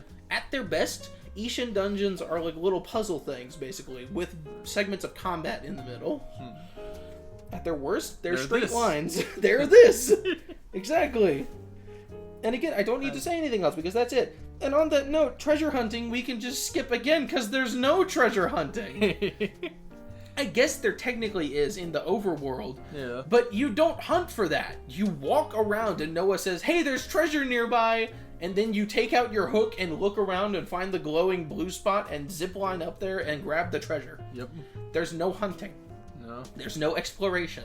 There is waypoints. Yep. There are little fun spots. You go there and do the fun and then you leave. That is what these games are good for. That's what this game, at least, is good for. The big battles, like the big beach battles, it's lame because most of the enemies are just there to make the numbers boosted. They'll have like 2 hits of health and then they're just done. Yeah. So it's like, why even have them? And again, all of them are just reusing movesets. Yeah. Make new movesets. There was so much potential here to have like more fencing-based movesets, more like sword fighting styles. I want to feel like I'm swashbuckling. I don't want to think, oh, I'm pirate time. Woohoo! Oh, it's Rikia. It's Kanda. It's Yahada over there. Yeah. Oh, there's a Rush Shibusawa. Pirate time. Yo ho ho. And I guess the Colosseum is just more of that. The Colosseum is just more fighting, and that is it. Not even like it's not even like Gaiden. I say not even like at least one-on-one like combat fighting. It's like all pirate stuff, ain't it? There's so many gimmicks that just don't get used to any meaningful degree. You don't fight big enemies like the robot at the end of that long battle. You don't have any like Avasti like masked fights. Yeah, tightrope fights. You don't have any of those. Yeah. There are so many opportunities. The islands could have like been like the last island where like you actually have to like run around in different environments doing things like dodging lasers, like that one long battle. Yeah. But they just don't do anything. They have all of these ideas and they have all these like decent ideas, and then they'll only do it once and go back to the thing that they know how to do. And on that note, the Minigames. God, you might have to talk about some of these because did you play most of these Minigames in 7 and Infinite Wealth? I did. Because I don't like Dragon Kart, I don't like Crazy Man, I don't like Sicko Snap, the baseball is fine. I like the baseball. Yeah. Dragon Kart I did in 7. Was it any better in Pirate Yakuza, do you remember? Did it look any better? From what it looked like, it looked a little worse. I've heard the steering is worse. Yeah. And like, isn't there like just one map that's just like that circle around, or does other? I think there are other maps. Surely there are other maps. There's a battle mode.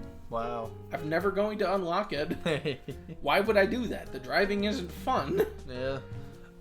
Super crazy delivery. Scoot closer to the mic. You keep like moving backwards. Yeah.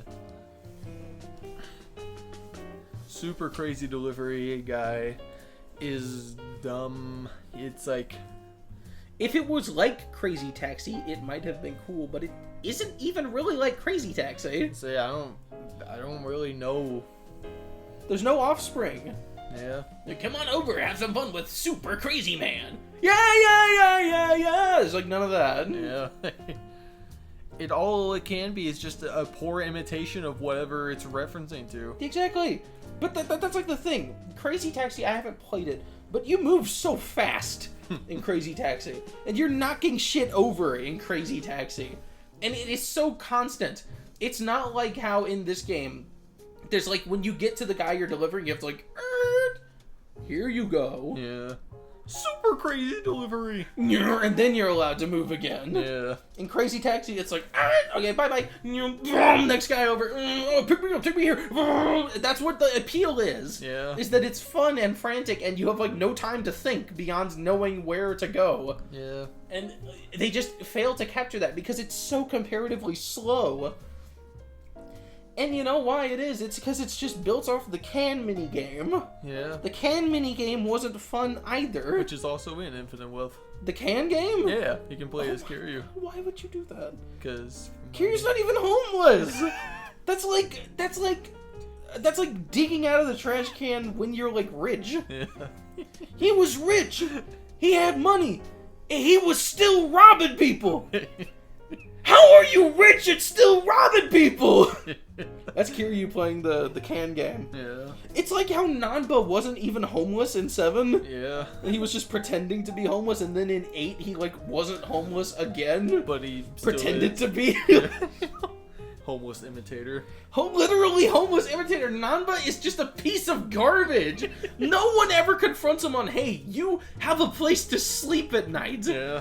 You are not done for here. You're sleeping out here with us, but you have some place to go back to.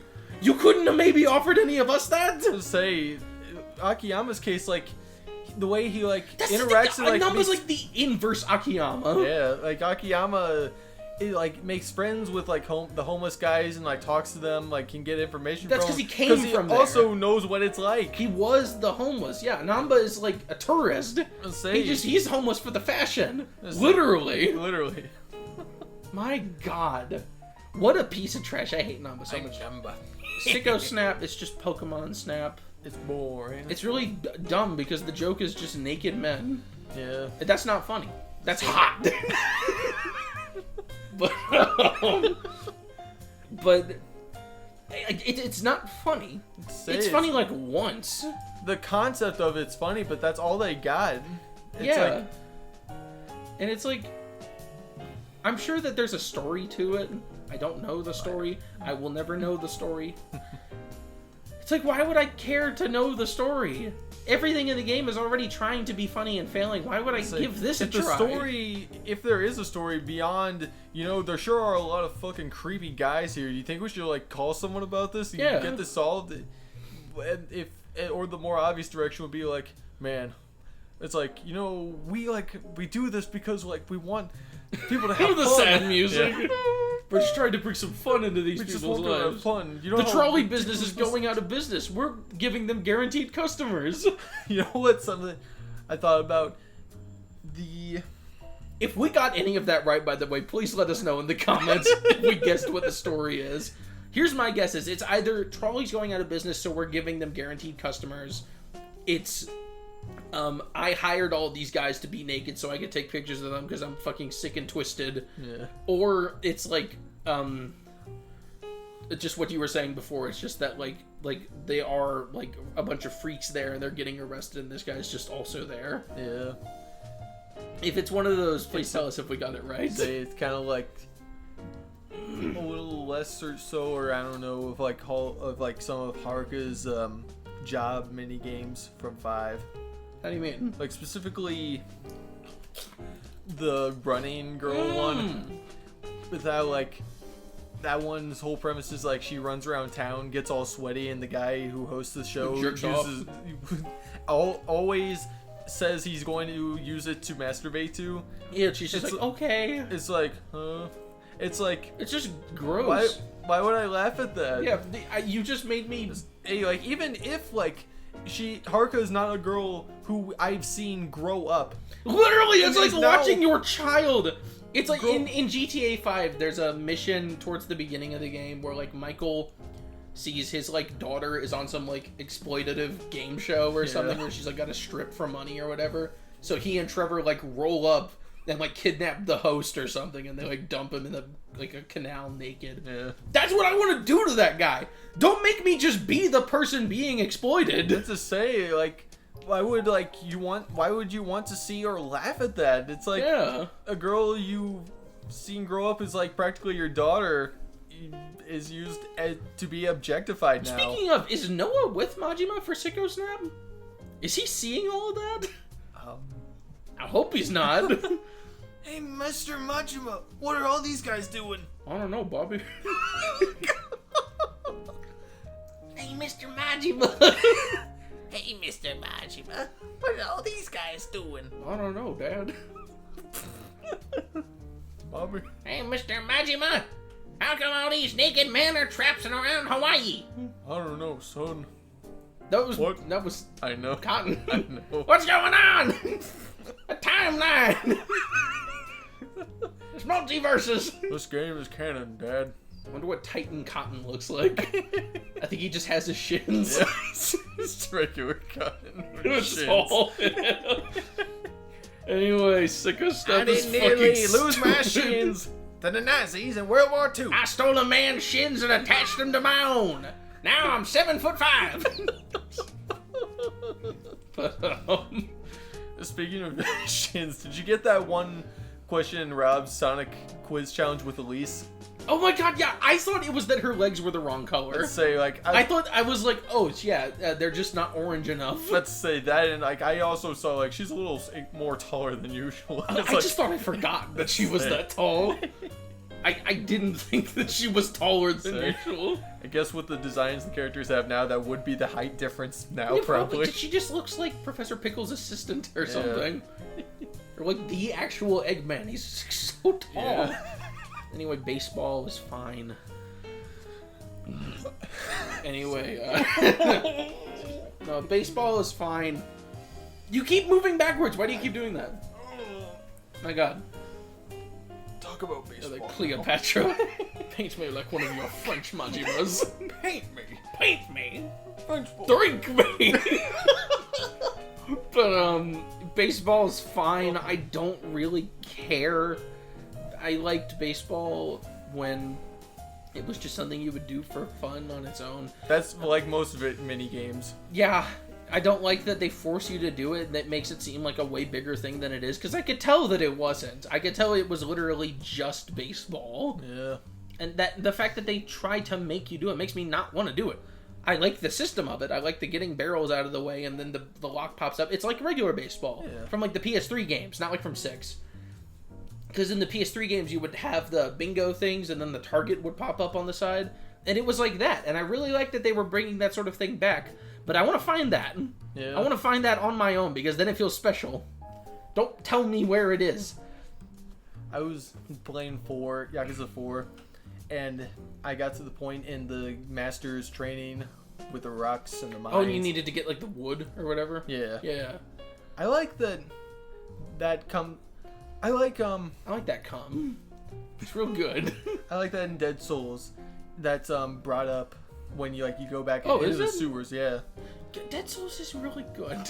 It's continuity, but good. Literally, Dead Souls is like 4 turned up to an 11 on specifically the previous game's references. It's so weird to me that Dead Souls is where you see Camaro Hills fully completed. Yeah! There will be a video coming out called Dead Souls Did It First. There's so much that Dead Souls did first. Like, all the fun references with past characters is Dead Souls. Seeing Kamurocho Hills completed, Dead Souls did that first. The sewer bit that you go through in 5 with Shinada and Saejima, Dead Souls did that first. The kick animation, like I said, Dead Souls did that first. The playable Majima. Yeah. Bringing back Ryuji. So much Dead Souls did first, and it just gets no flowers for it. That was a weird dream I had. Kids, don't mix hibachi with drinks and smokes and nuclear radiation, kids. And PCP. Maybe not that one specifically. But PSP. Do that. I wonder. I'm thinking I like that name. Mr. Kuroyo. Mr. Kuroyo. Yeah. Well. Anyway, Dead Souls is good. I've listed probably other stuff. Are there other mini games? There's karaoke. Who cares? And, who cares about karaoke at this point? The 36.5 Degrees song is okay. The Midnight Desire song is dumb and I don't like it.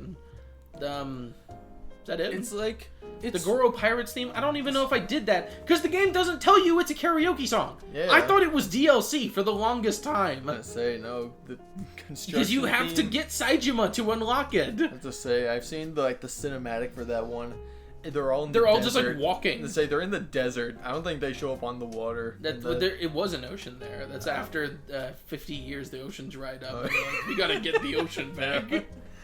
It's like alternatively Tintin reference. Yeah. But don't tell me, Saejima.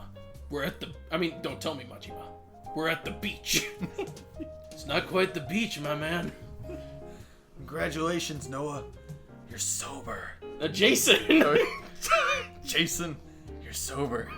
Sober. I was going for the game, actually. Oh. That's where he says we're at the beach, right? I think so. Don't tell me, Tintin. We're at the beach. It's not quite the beach, Captain.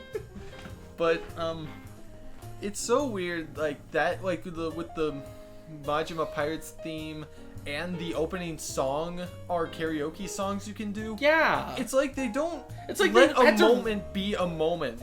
It's like, no, it's like, isn't that a cool moment? Anyways, you can experience it as many times as you want with the karaoke. It's like if Marvel special features and Marvel came with like a clip show of every epic moment or something that you could just watch again and again and again. Yeah. It's like, it feels also like that, and like they realize it's like, oh wait, whole karaoke lineup is only with Majima. We have no diversity. Why doesn't anyone else get a song? Noah, get over here. I give my heart out to you.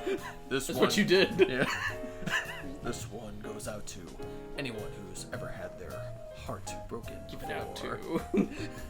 Living in an empty room. Dishwasher's broke. Dishwasher's broke. No. Yes. Dishwasher's broke. How does Majima sound? The repairman says it's gonna take a while to fix. Landlord knows, but he just won't help. Yeah. Why doesn't anyone else get a song? Literally, I wish... If I was talking about this with someone, actually, and he was talking about, or they were talking about how, like, no one... It doesn't matter that Jason and Masaru didn't get a song because they're not characters and they're not interesting. And I was like... If they had gotten a song, wouldn't they have been more interesting? Yeah. Wouldn't they have been closer to being characters if they had gotten a song? And maybe people would have liked them more, and they were like, oh yeah! Shit! It's like, how come none of the girls get a song? How come Moana doesn't get to sing something? She could have done, like, the girl part in so many different songs. Literally, why can't, like, her and Jason do Rouge of Love or something together? I don't know. How many daughter's hot. My mom's hot. Boy, my mom's hot. You know what I mean? How come they couldn't do like any song together? Because they forgot, I guess. I don't know. It's so funny how like the main thing. She could have done like Otometal or something. We could have brought the original Yakuza 4 version of Otomero back. We could have brought back Yakuza 3 songs. Okay. Now I'm angry. Remember how there were more Yakuza, like, there were more girl songs for Yakuza because there were more hostesses than there were protagonists? What I would have given to see Moana doing, like, Summer Memories or something. Those songs do not get enough love. They don't! How come there's not been any, like, girl-with-girl songs? Like, two girl parts? Could have seen Naomi and Moana doing something together. They're sisters. That's too much. Don't they have, like, some kind of affinity for each other? Do we ever get any thoughts from Moana on Naomi or vice versa? Do they ever talk about each other? Did you know Noah has a mother? I did know Noah has a mother. Does she really not get any speaking lines?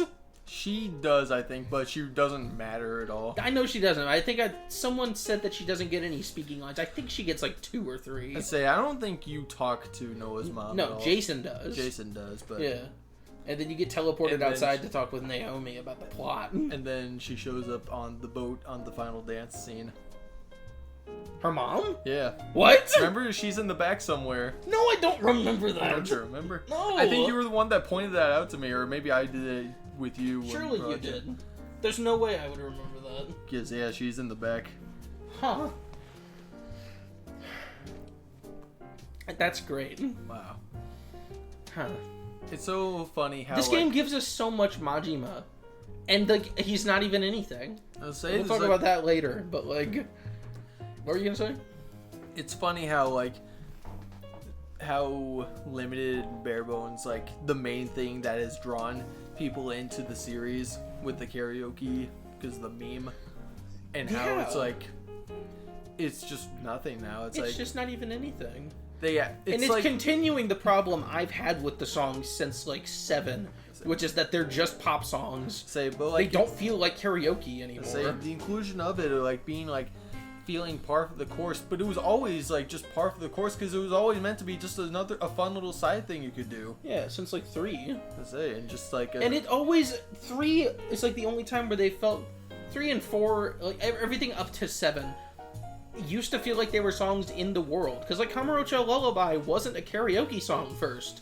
Yeah. You met the guy who made the song, and if you don't play the original Yakuza 2, you don't get it. Exactly. When you play 3, it's in like 0, isn't it? In Sushijin? Yeah.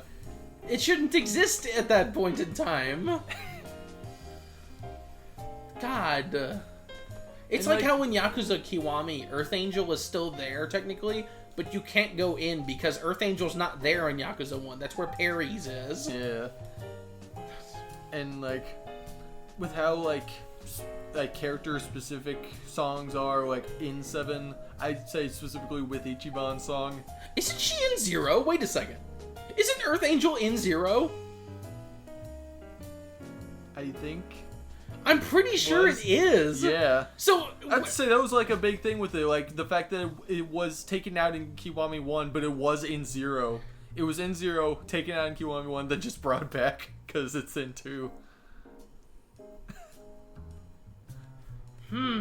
They just weren't as accepting in the 90s and 2000s, were they? Apparently. God above. Wow. Anyway, is there anything else? Do we get to talk about Masaru's love journey? We just gotta keep this ball rolling. Is there even anything left to say about Masaru's love journey? It's such a contrast to what his character is supposed to look like, because like I can't imagine Masaru in the story being like how he acts in the Love Quest, being like such a regular, like somewhat stoic guy, being like, hey, how's it going? Like, I guess like I gotta get my food going on, and then replaced with like Masaru's Love Quest, who's like,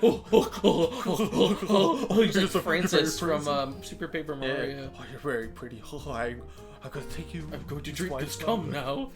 I feel really stupid in hindsight that I didn't realize that like the joke of it was that he just ordered yogurt in a cup. Yeah. But like, there's so many parts of that joke that make it so like completely incomprehensible. Like, 1, why would you be allowed to order yogurt in a cup? Yeah. 2, why like.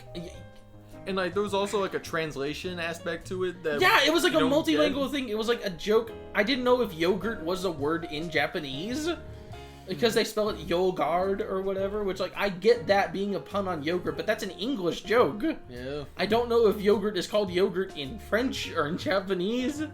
It's like this is just a me thing. I'm not a wino. I don't know how alcohol and shit works. I could believe like milk in wine. I know there are some cocktails that you put milk in the alcohol to make them. I thought that was what that was. Yeah. So if you don't know that he's just bullshitting, then it literally just looks like he orders wine and drinks it. Yeah. It's like such a failure of a joke on so many levels. And like the food part was funny. I like watching it back, the part where he cooks, like with the Hitler stash on. That part was funny. I liked that part, especially where he like throws the thing at the girl or the cameraman or whoever. Yeah. And toss it back. Yeah, that was funny. But like that's the only time where it actually where it feels like funny. Someone's having fun here. Because Everyone else everything looks so else is miserable. just being miserable. Yeah, it's like, especially oh my god, the baby bit where he looks at the camera. He's like, go. He like goes silent while he does it, and it's like, it's so painfully awkward, and it's not funny. No, it's. I don't get any joy out of his misery because like no one is getting any joy out of anything. That's to say, Nostalgia Critic wrote those bits. Like his whole thing is that like that for a joke to be funny, someone has to suffer. Is like his whole philosophy. Yeah. It's like that's like the logical endpoint of that statement. You just get people in bad situations and no one is having any fun, and it's supposed to be funny. But I hate that there was like no interaction in any part of that. They give you like the illusion of choice with like the thing Majima says to him, or which girl you choose at the end. Which girl? Also, I get to explain now why I was so confused at that. I thought the whole setup of that game was that you get to take the girls on live action dates and then you send them to Masaru. So I thought he would have his whole thing with them, but I thought before that you would get to be able to date them. Yeah. Which I don't want to do. But I thought that you would have at least been given the option. Because, like, it doesn't make sense otherwise. They made that whole, like, Majima's head eating things animation. I thought that was going to come up in the date segments as, like, him, like, in the corner saying things or smiling or whatever. Yeah. It would have been funny and weird, but I would have liked that. That would have been silly. Yeah. And you just don't get to. Oh, so the girls are done, like, so dirty. I have to say, and like, their faces, like, don't look like them at all. One of them is, like, the... Saha or Kaho. Say, the one I think about, like, one of them, I think, is, like, the oldest one. She's the S&M one, right? I have to say, like, how, like, her in-game model, like, is, like... It's gross. Let's say gross and has, like, red hair when, like, nothing in her real-life has red hair. Yeah. Like I don't wanna. This is a good thumbnail. Yeah. Anyway, there's a gooner, I guess, guy I follow. This is one YouTube channel that like more so is like use like the community post than post videos. Just for memes and shit. No. He's a bit of a gooner, I believe. And he got banned? No, one of his posts was just like, wait, they banned porn in the UK? Oh, wait, was you sincerely asking? Yeah. Guys, what? I have to say, like... Turn on the TV, any channel! They banned porn! How sad must this be, how everything's going recently? It's... We'll have to jack off to Masaru's Love Quest. That's all we have left. That's all we got. All I have left is the PS2 games. I have to get those hostess pictures. Utah. Where they look like really scary and weird after you like finish dating them, you know? You ask me if I want to masturbate to Masaru's Love Quest. All I have is Masaru's Love Quest, but you don't listen. You don't listen. She's just like, I didn't ask you that, Arthur. What the fuck is that? What the fuck are you talking about? Can you see another social worker, please? So, Mr. Arthur Fleck asked me about, like, in the trial. I don't know what he was talking about. Miss Therapist lady, aren't you assigned to, like, a code of confidentiality? You didn't have to talk about that. Fuck you, Arthur. You check off the You're Masaru. gay. You masturbated to Masaru. That's gay. Oh my god. You masturbated to that void between his legs when he was getting his hair done. We were at that part. Masaru! I'm so glad that you picked up on that being like a sumo thing. Yeah. Because, again, if you're not Japanese... You don't get what he's doing. He's just having a mental He's literally just screaming Masaru! Masaru! From the East Alligator! Exactly. I think that's a sumo thing. Yeah. And you don't get that If you don't already know it. So it's like... Is there any other minigames? Like, how many... Cooking. I don't even want to talk about cooking. Cooking is boring. Hi,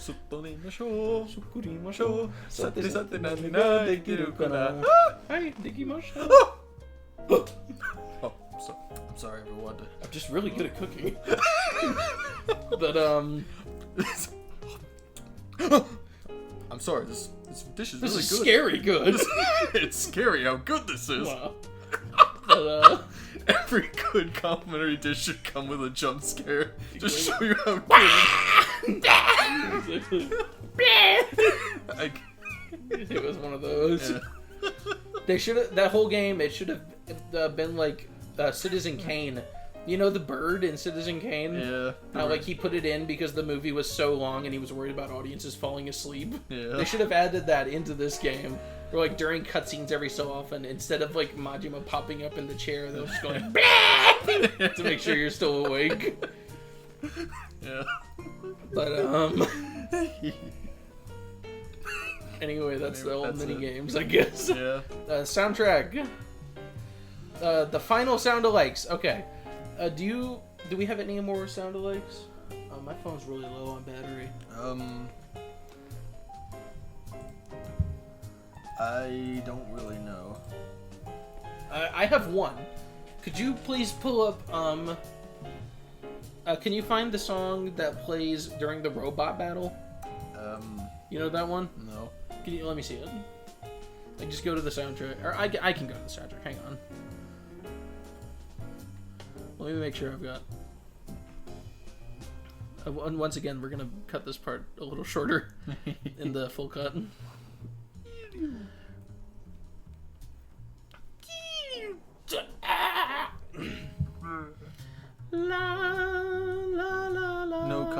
No context. Pirate Yakuza in Hawaii. We react.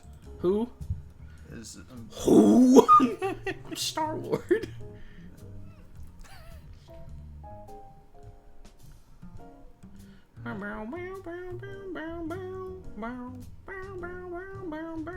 There it is. Okay, let's see.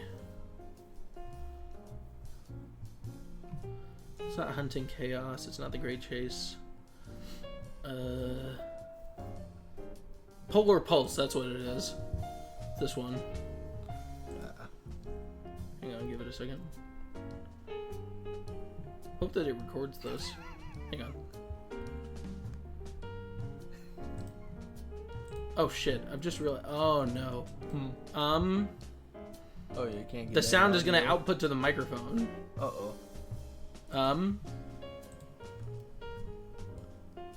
Let's try this. Does that fuck up the recording at all? Let me zoom in over here. Ah! Ah! Okay, no, it's still picking it up fine. There you go. Climb in the iPod. Climb into the iPod. Climb into the iPod. It's the exact same thing. We can't do any other jokes. The only joke is loud noises. Anyway, this one. It's RTG. Let me make sure it's picking this up.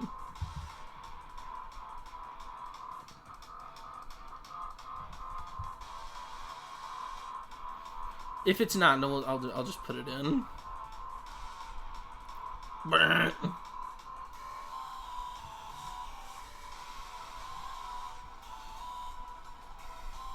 This is the one.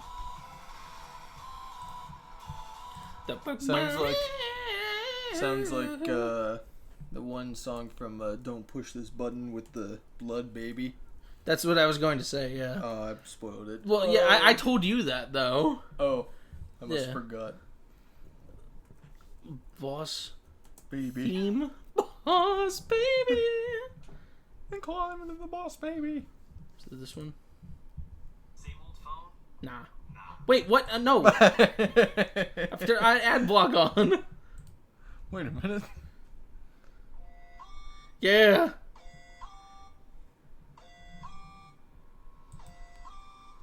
I love the bit rate of this video. Oh my god! It's only on 140.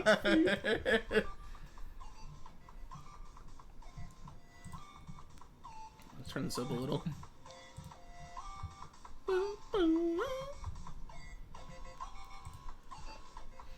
This is better. Yeah. This is better.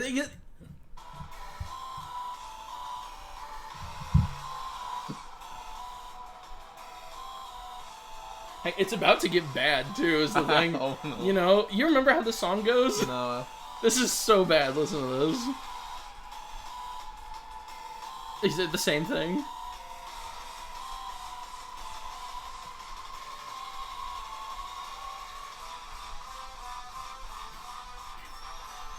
There's like the night vision sound effect. Yeah.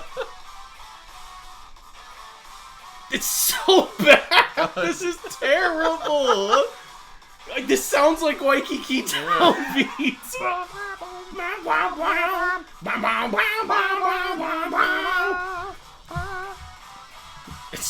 It's just so bad. Wow. It's funny how bad it is, which I'm fine with, because at least then I can laugh at it.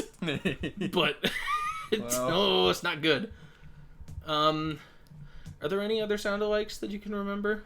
Nope. No. Oh, I actually wanted to mention something about Crushing Blow. Oh. You remember this one? All these names are so similar, I can't figure out which is which. None of the names are very good. They don't, like, sound like the song. All like, I can say what is... is Polar Pulse about that song? That just makes it sound like it should be the Ice World boss theme. Yeah. This is the Shigaki boss theme.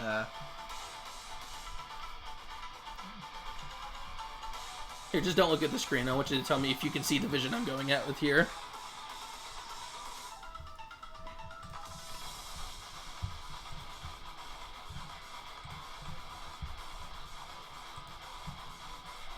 But here you go. You can, like, you're fine to whatever.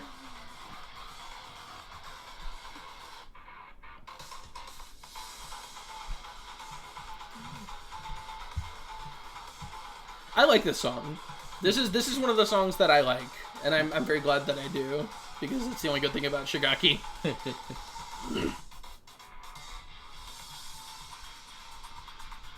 There you go. Yeah, don't look at the screen. See if you can get where I'm coming from here. Okay.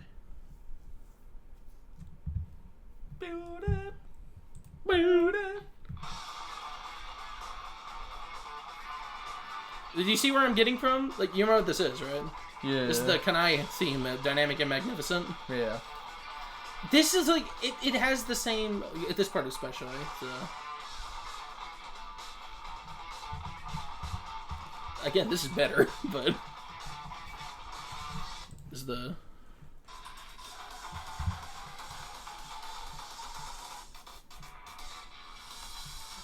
No. This one, the...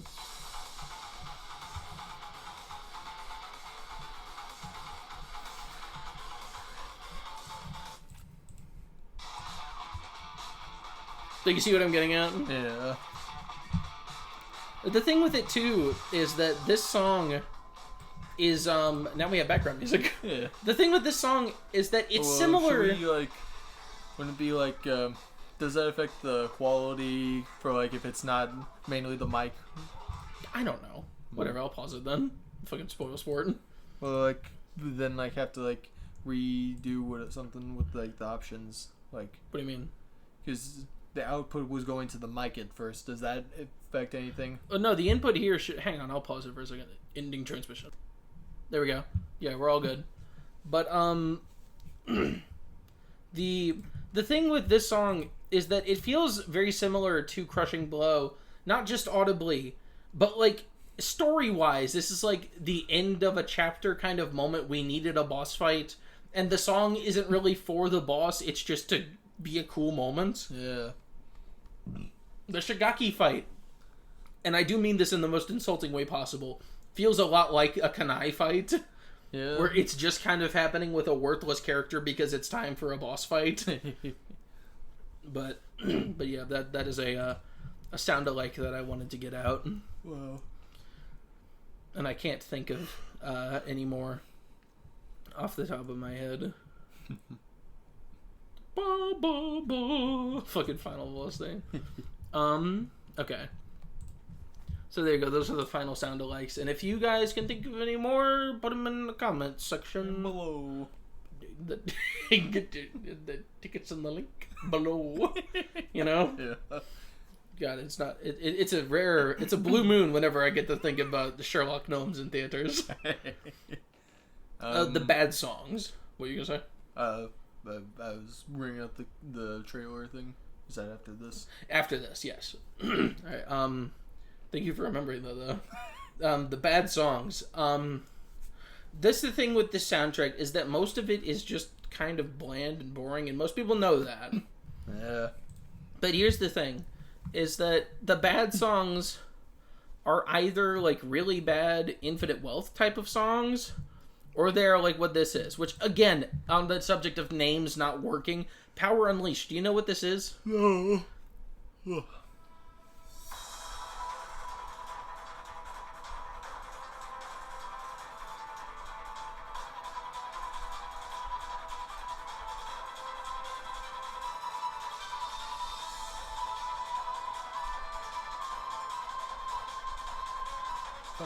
Which one is this? Can you tell what this is?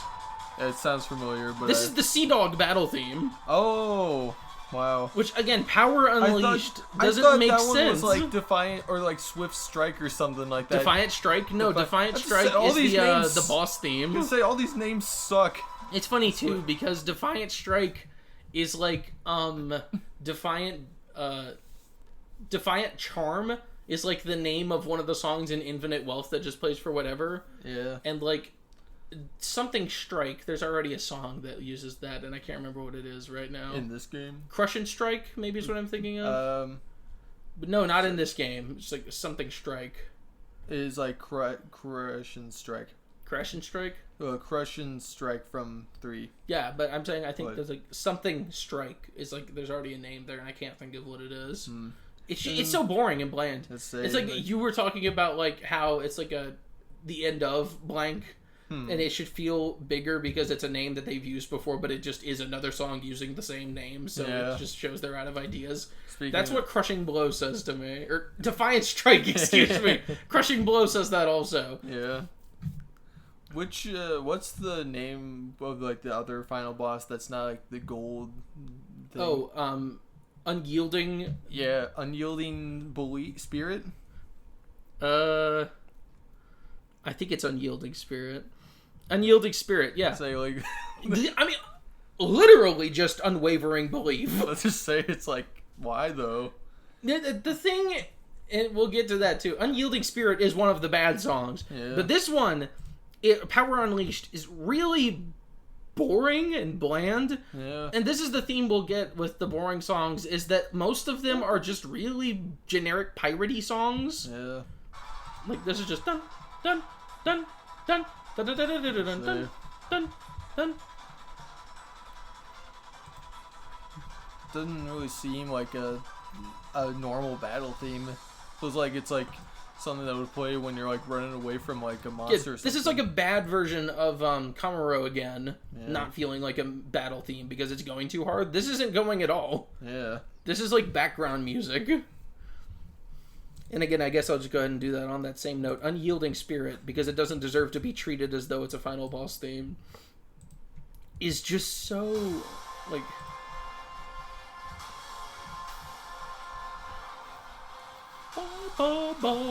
It's just so boring, and it's like instantly you know, oh, this is going to be really boring. Yeah. Say, like, we're literally, like, we're just going from one location to the next. It's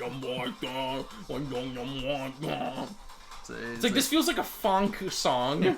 This is like RGG trying to make funk.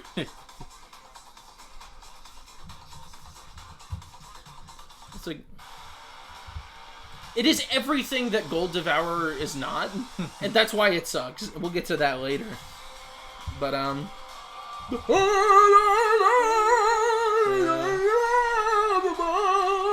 it's like, this is the final boss, and this is everything the game has been building towards! Everything is so cool in this moment. So you gotta work your way up to having. There's no build up. This song is just suddenly huge. It's like the song from Yakuza 3. Suddenly huge. That's when Kiryu gets inflated. They should have just called that song Bigger Boot. Bigger Boot? That's the one from Kiwami 2. Extremely huge. I'm trying to think of how the Lost Judgment one goes. Which one? The Unwavering Belief? But I keep thinking of the rebuild, the digging your heels? No, oh, what?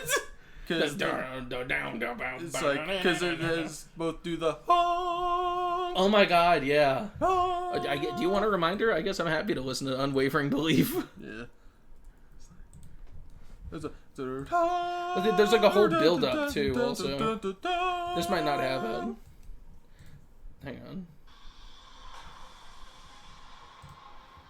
Yeah. If I got the sound maxed out, I do. Oh my god, this is just quiet.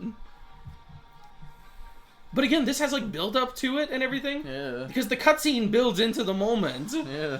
Majima, like, the lack of dynamic intros is like a whole other thing that I don't even care about that much. But just like, means you don't get any build up moments like this. Yeah.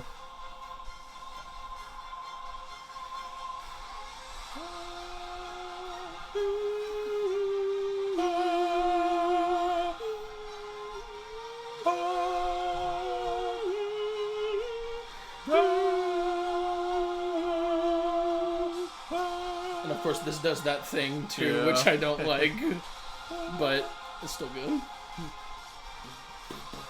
Imagine Mine doing a streak. Oh yeah.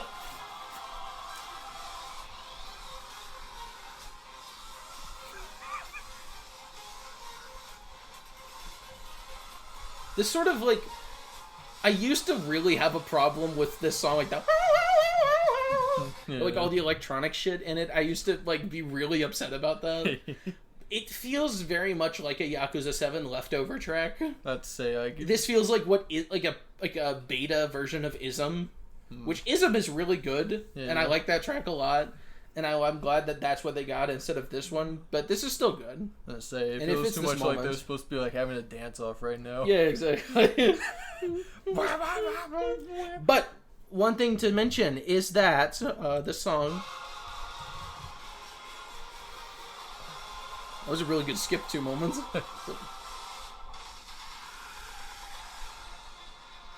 It gets into the second half. You know about this, right? Yeah. Because it gets into that, like, unyielding spirit type of thing. Yeah. But the fact that this song is just a 2-phased song, and it transitions when the fight transitions, and this is the bit that plays while the fight transition is happening, and they're climbing up to the top rope or whatever. Yeah. And then they get up there, and then, like, the actual fight starts, and it's like...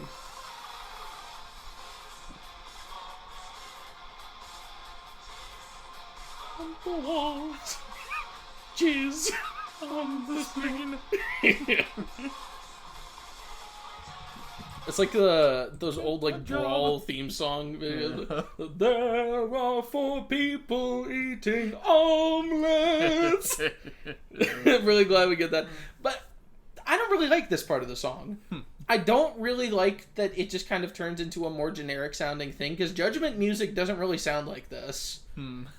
And I don't like that it sounds like such a Yakuza final boss theme. But then this has the exact opposite problem, where it's 2 different songs. So it's like, there's like a better version of like a Gold Devourer going crazy that we don't get to hear, because instead of doing that, they just made another generic Yakuza final boss song. But it wasn't interesting or long enough to last for the whole fight. So we just have to switch to it in the middle. And it's so harsh. The moment that the QTE starts, where he like slides down the rope, the moment that animation starts, it just hard cuts to this song. Yeah. It's so like lazy. And I hate using that word to describe any game development thing, but it just, no effort was put into that at all. And it's so dumb. I hate Unyielding Spirit so much. Ooh, huh? Right on his ass. Yeah. It's like, It's like a... Oh my, it's like a Flushed Away. Oh, yeah. Where he was grabbing her pants or whatever. Yeah. Flushed Away kept hitting his crotch. What does he say to her? It's like, there's so many things I want to do, things I want to see. That wasn't on the list.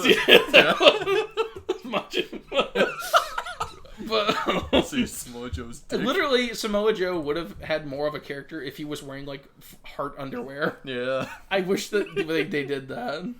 Again, it would have committed to like that cartoony angle that they're trying to do, but not really. It's like the animations are too awkward to be like full on goofy. Yeah. And I have things to say about, like, Savage Raider and Trapdoor. Trapdoor was going to be cool, but then it just turns into, like, a really generic-sounding thing. There's 2 more songs I really want to talk about. One of them is actually another sound-alike that I forgot to mention. Actually, Immortal Warrior. Let's just touch on that for a bit.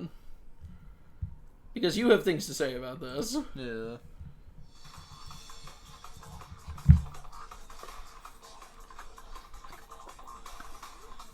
Beatboxing? Yeah.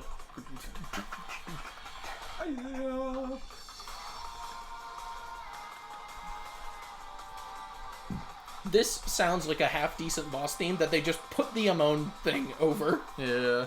Because the Amon, like, leitmotif is not here. That's to say, like, the typical... This is what I get mixed up. I always mix up Brutality with the Amon theme. So how does the Amon theme go? Like, which Amon theme would be good to compare to that? The Ishin one, I would say? I guess so. Fearless... What's it called? What warrior? Fierce Warrior. Fearless? Yeah. No, Fiercest. Fiercest, yeah. Okay, thank you. I'm brave! I'll beat you, Kiryu! Oh, yeah, he's like the scared animation. R2-D2, where are you? Is it this sexy? You know? Yeah.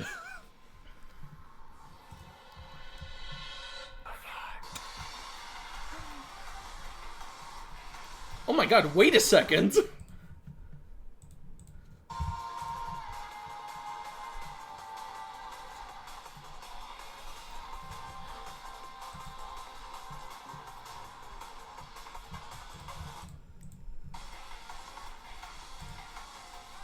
This is literally just the bad version of this song. Yeah. How does there keep being more? How does there keep being more sound-alikes? Like, I didn't even intend for this to last so long, but like... Wow. Again, the leitmotif just not being in Immortal Warrior takes so much sauce out of it. Yeah. I would be fine with another didgeridoo boss theme, but it's not an Amon theme. And it just makes that moment into even less of a thing than it already is. And here's the thing, with, too. Like, the vocals in that kind of also, because it's like the first one, how the vocals in that also seem like they're just like slapped on there with how like they come in a little bit late. Oh, with this you mean? Yeah. Yeah. It's like,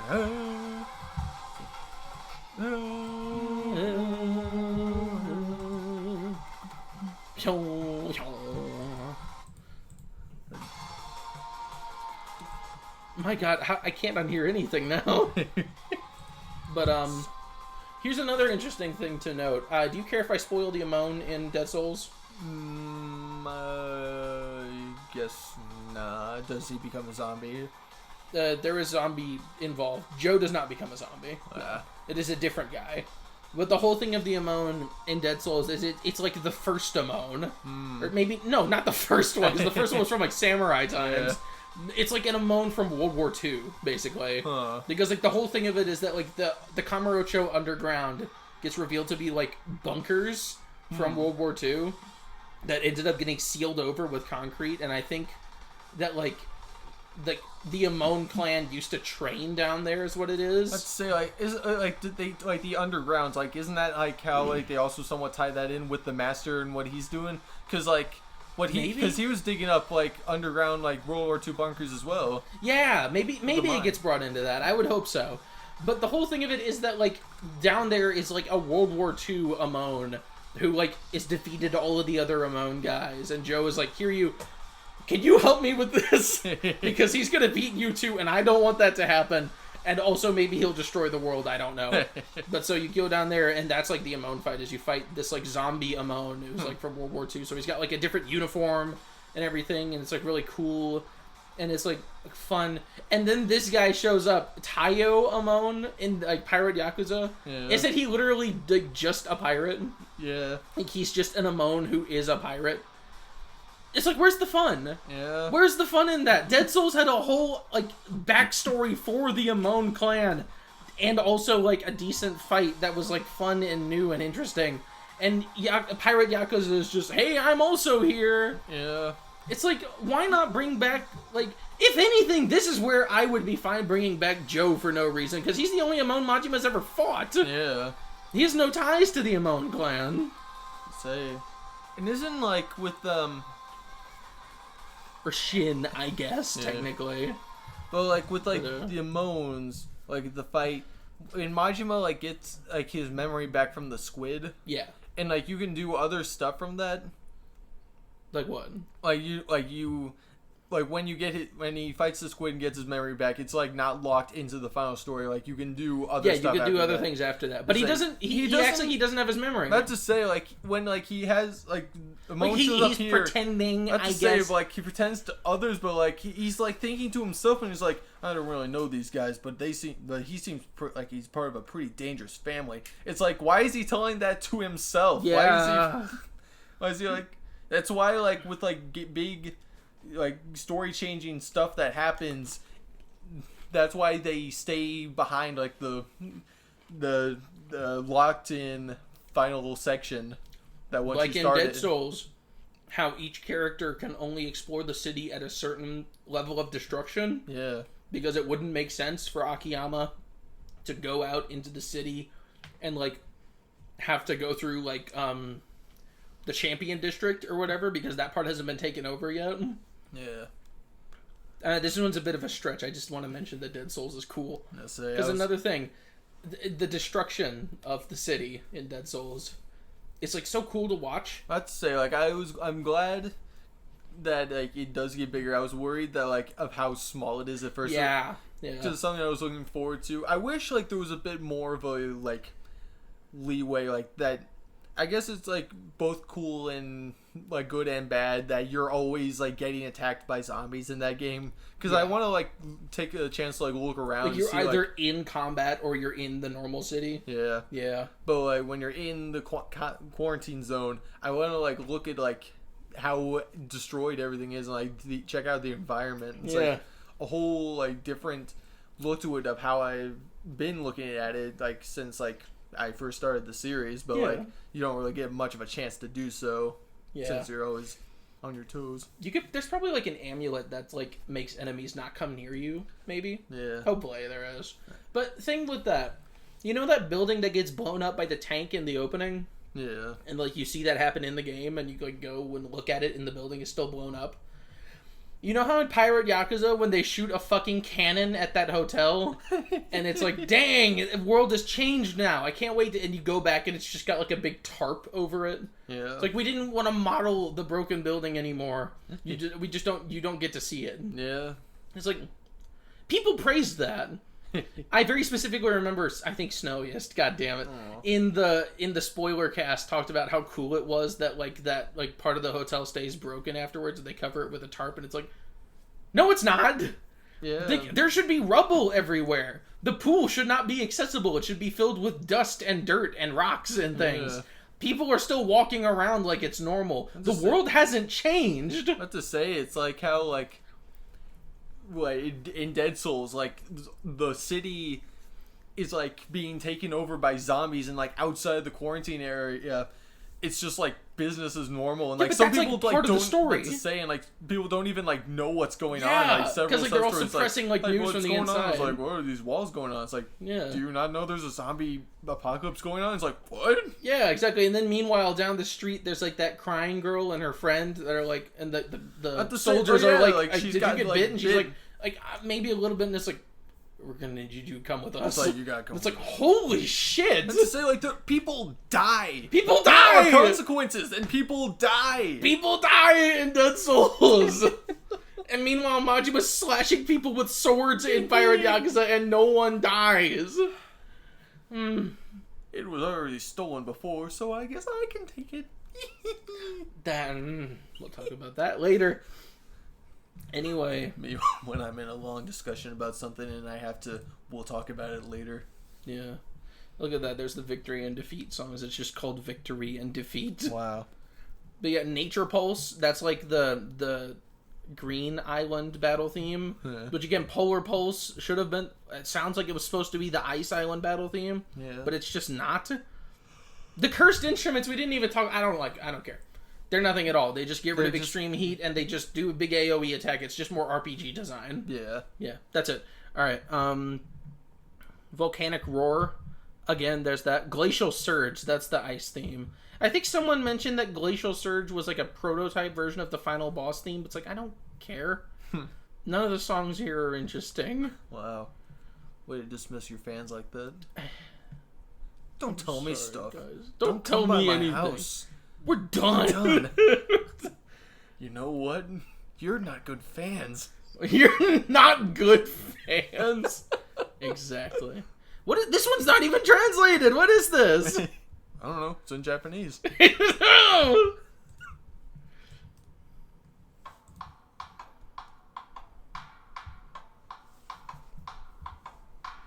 This one's also just in Japanese. This should be like this square. Square. No? Yeah. What is this? Oh, So it's the cooking. Yeah, it's the cooking. Okay, I don't care about cooking. Cooking. Here we go. MGZK. MG's. Machine Gun Zord Kelly. That's how MGK like is in Power Rangers, you know? But this song, don't look at the screen again, because this is one of those. This is like the most blatant and insulting sound alike. Don't look at the screen. I'm thinking about After Today. Oh my God. They've been laughing since I can remember.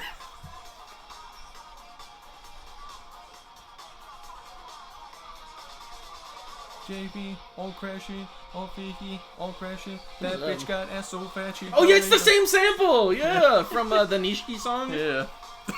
Nishiki song. Nishiki's Timmy House. Anyway, there's this one. Don't look at the screen. You're gonna know instantly. Because you know memes. Yeah.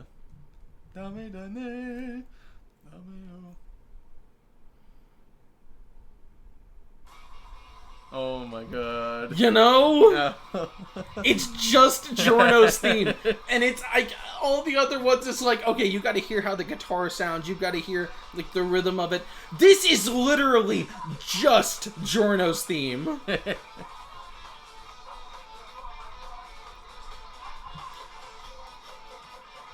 I forgot there were even vocal samples in this part.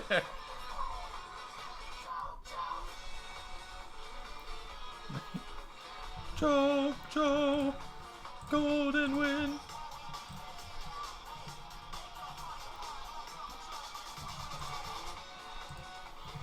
It's like you can't even tell I'm switching the songs. You can't even tell. Wow.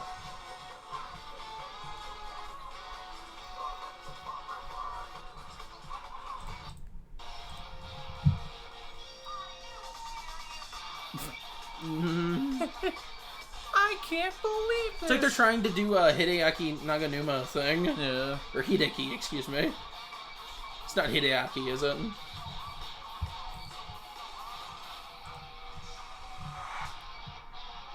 That's the thing, too. I've heard praise for this. People are like, oh my god, wow, they just made a JoJo theme. They should be making Yakuza themes! Make your own music! Stop ripping everything that is good off! Oh. And I'll tell you what the other problem is. The song like blah blah blah just keeps going, it's boring, whatever. You know what the problem is? Is that, oh my god, the problem is that my laptop is like weird and glitched. The song doesn't have like a this part in it. Hang on, yeah.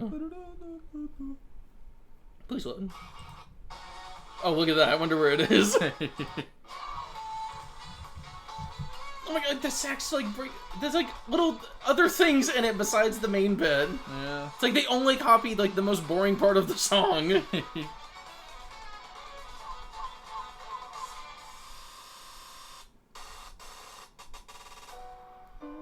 It's like, and it's like I know like haha that's the meme, but it's because it's good. Yeah.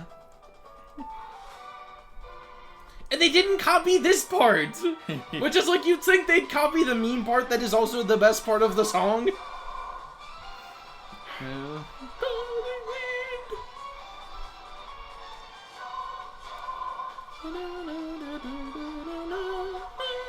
Wow. Okay, thank God comments are turned off. Jojo Flame. Jojo Flame. Sequel play. Oh my god, the sax comes back in.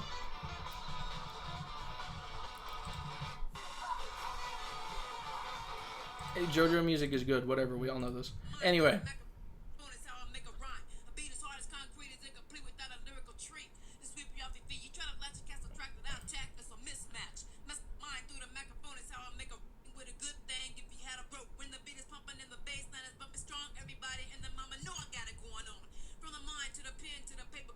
With the screen to the ring to the fin to the king. You would have missed it. Isn't that the sample from Sonic Rush? It's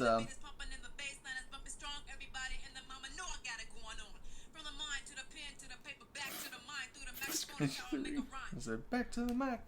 It's the arc from Shadow the Hedgehog. Oh, what? Yeah. Has that in it? Yeah. It's a back to the Mac. Back to the Mac. Oh my god, that's... No, apparently, same sample thing. I did recognize the tone of voice. I was wondering if it was from one of the PS2 games. So yeah, this one... Pray Me. Yeah, Pray Me.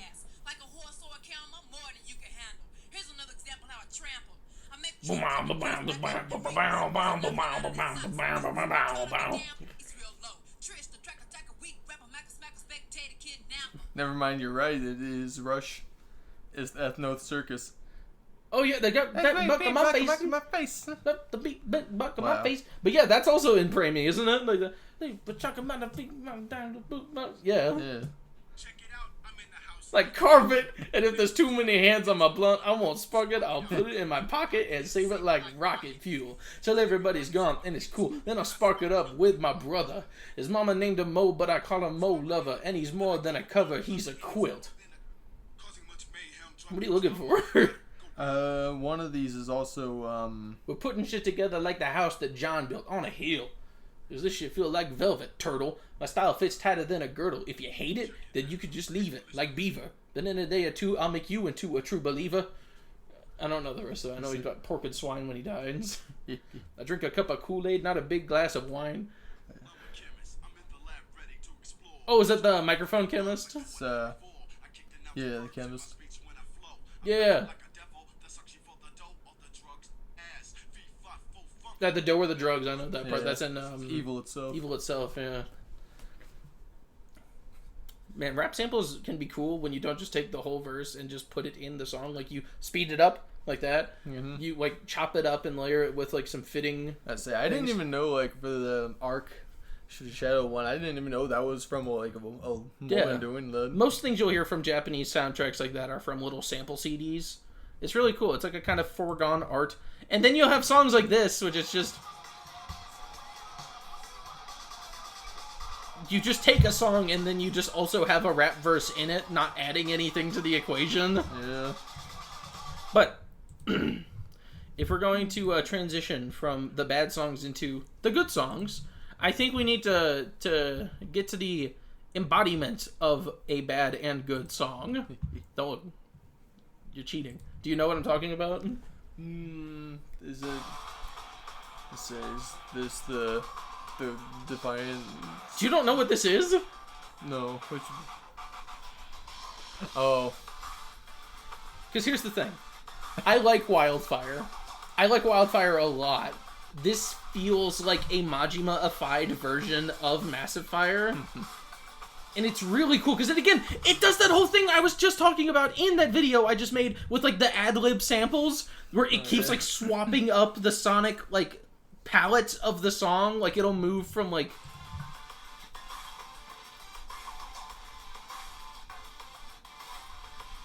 like it's constantly swapping out sounds for new sounds. Yeah. It keeps the whole thing sounding like interesting while still following a basic rhythmic pattern. It's so cool, and it's like this exact energy is what I was missing from Infinite Wealth soundtrack. Yeah. And it's so good, and I love it for like exactly the first 35 seconds. Because everything else is bad now. Now the song is bad. Why is this in here? Why is there this not R&B, I guess, but it's kind of like an R&B vocal sample lick? Why is the song slowing down? This is the Saejima fight. Yeah. The energy should be intense. It should be huge. It's like, okay, we're building it back up now, I guess.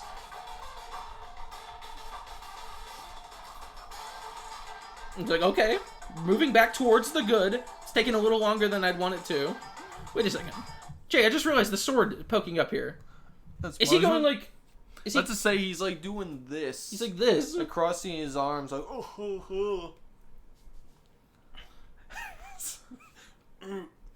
It's like this. Yeah. He's crossing. I prefer the microphone edit. That one is other arm is completely gone. It is? I think so. Oh my god. That's why he's making that face and not a smile. Because it would look a lot weirder if he's has a microphone. It's yeah. But anyway. I'm gonna get to the more build up. It's like, okay, wait, we're still building up right now? This drop off better be amazing. The drop off! They're going to the drop off?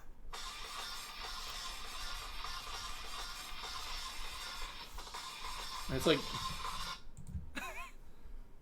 So you people had this idea for a Massive Fire remix, and you had a really good thing going. You had all these Majima-isms, kind of taking that Ichiban style of song and applying it to Majima, which things to be said about that, about just turning Majima into Ichiban. But that style of music works for Majima, because he's got that wild, unpredictable... Hang on, what would I look up for this? You know what I mean? Look at the thanks for the habit. Yeah. Thanks for the habit. DJ. I don't want to listen to 30 minutes of it, I don't think, but I guess sure. Dictionary. Unreleased OST. No, not this one. Not this one! Majima encounter theme? You know what I'm talking about, right? I think so. This one, please. Please. No! Oh my god, does no one have it? Please?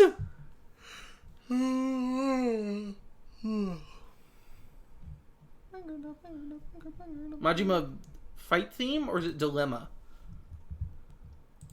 It better be this one, please. Thanks for that happen. Ah! It's not that one! It's this one. This one, you know what I'm talking about?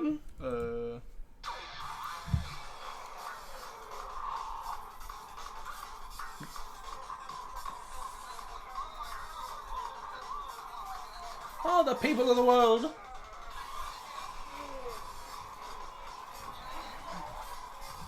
This is still the best Majima battle theme in the series. I'm going to die on that hill. This is perfect for Majima.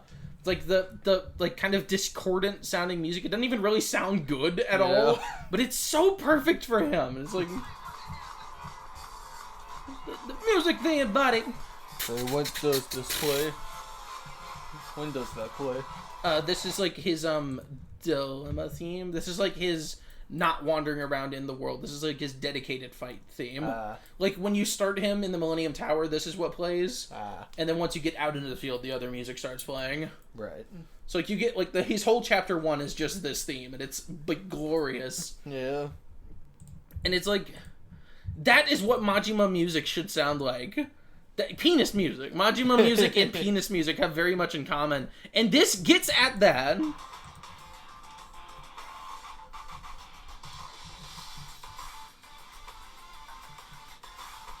Obviously, this is still lacking a lot of energy compared to that, but it gets at the points. It is getting towards what I want from a Majima theme, A song in a Majima game should sound like this discordant, electronic focused, still including like a mishmash of samples. It should feel like a song from the PS3 era, basically. Yeah. It should feel like that. And no other songs on this whole soundtrack sound like that. And it really hurts me. But this first bit of Wildfire is so good. And like, again, the fact that they just kind of give up at the end and just play the massive fire guitars, that's not cool. It's not a remix anymore. It's just, we didn't think we could outdo this part. So then why didn't you just play Massive Fire? Yeah. If you can't come up with a whole remix, then why would you just stop in the middle of your remix to play the original song? It's like if in, like, a Texas Chainsaw Massacre reboot or remake, if, like, halfway through the movie it just cut back to the original film, and the rest of it was just the original film. Like, that's what Wildfire is to me. But that first 30 seconds is so good. And it's... Okay, so other good songs we're at now. We're at good songs. I think another shout-out needs to be given to May I Take Your Order. Just for, once again, bringing some very welcome energy into the, everything. Yeah.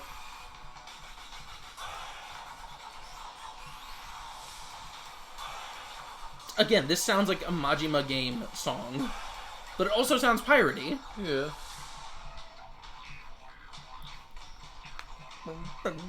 This should have been Jason's theme. I think that literally the only reason Masaru got this theme is because they weren't sure whether he or Jason would get a second fight later on. Yeah. And when Masaru got it, that means he got this theme instead of Jason. Because this is no more inherently a Masaru-sounding song than it is a Jason-sounding song. Yeah.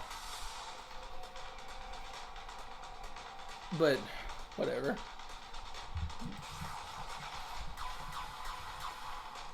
There we go, the bird sounds are coming up next, which again, I really like those.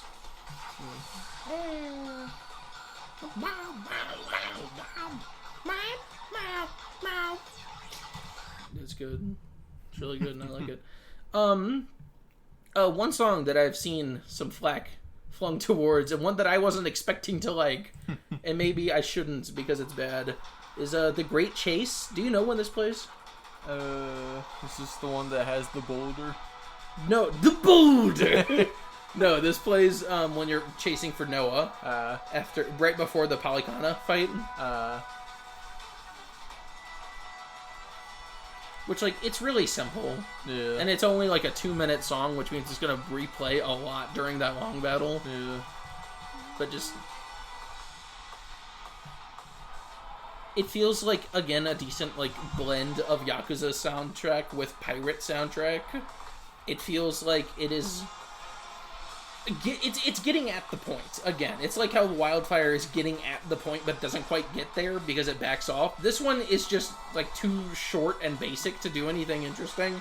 But it's moving in a good way.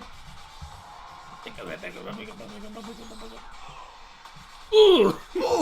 That's like that guy from, I'm Doolin! You know? I can't get a beat.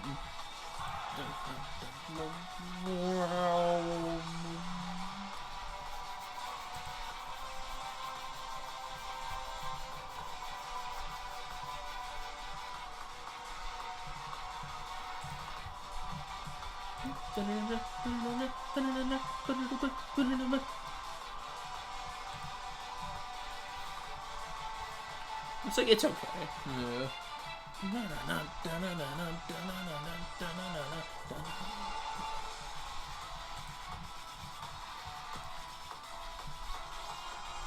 It's also just the fact that they're using a different pirate instrument. Yeah. Like, I don't know what that is, that sound, but that is, like, not in, like, most of the soundtrack. Yeah. It should have had a way bigger presence.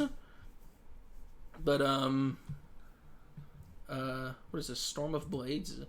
I'm just hunting at this point. I want another good song. Is this the, Mortimer theme? I don't know. Bow, bow, bow, bow, bow. I think it's the Mortimer theme.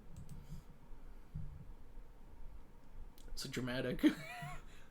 can you help me? My grandpa's like a king of a new world, and like I don't know how to get home. Yeah, okay, this is the Mortimer theme. It's like farting. He says Majima. It's like Luigi when he hurt his back. If it's a noise, we can use it as a sample. I mean, that's just true. Yeah.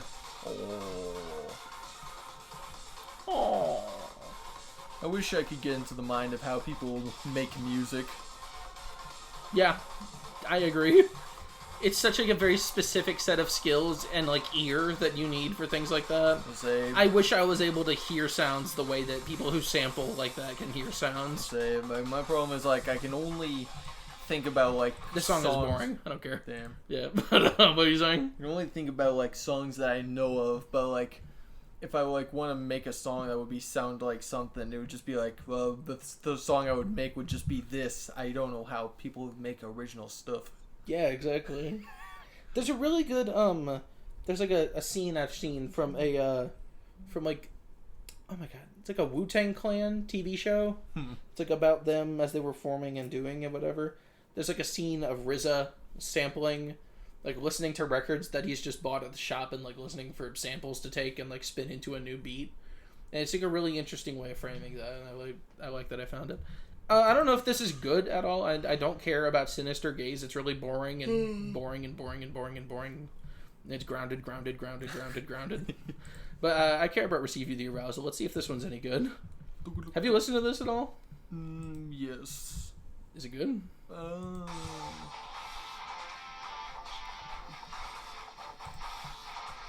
kind of getting that sample stuff. The different sounds.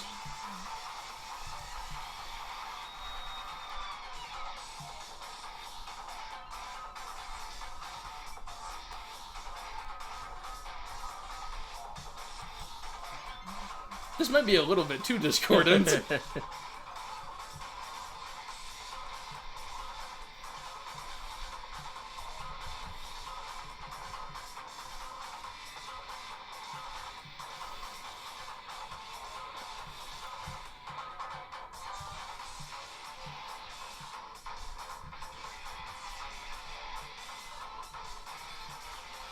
It's okay. This just sounds a little bland. Yeah.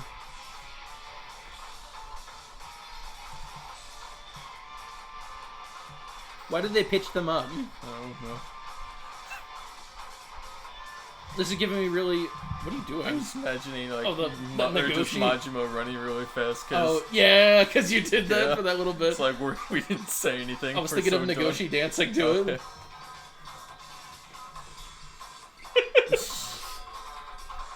But, this just kind of sounds like a worse version of Receive You, the archetype. Yeah. And I guess I'll pull that up. Because, just to have it, I don't know. You're not typing anything. You. Me bequeath thee the psychopathological hand-you-downs. You smelt it. You dealt it. You sleep. You weeped. You napper. You get slapper. You snows. You lows. You slumber. A cucumber. You catch up on some Zeds. You get out of my heads. You slumber. Wasn't he going to like say one of them again? Yeah. Anyway, just to put it out there again, that sounds like a really dumb version of Receive You the archetype, which isn't even going for that same eclectic mash of sounds, but seeing it knows what it wants to be helps it a lot. Yeah. Wait a second.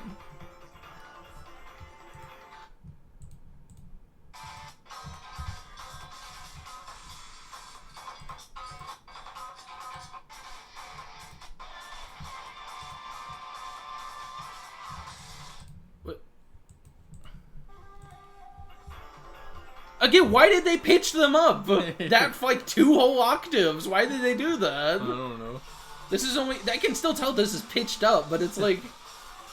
not bad.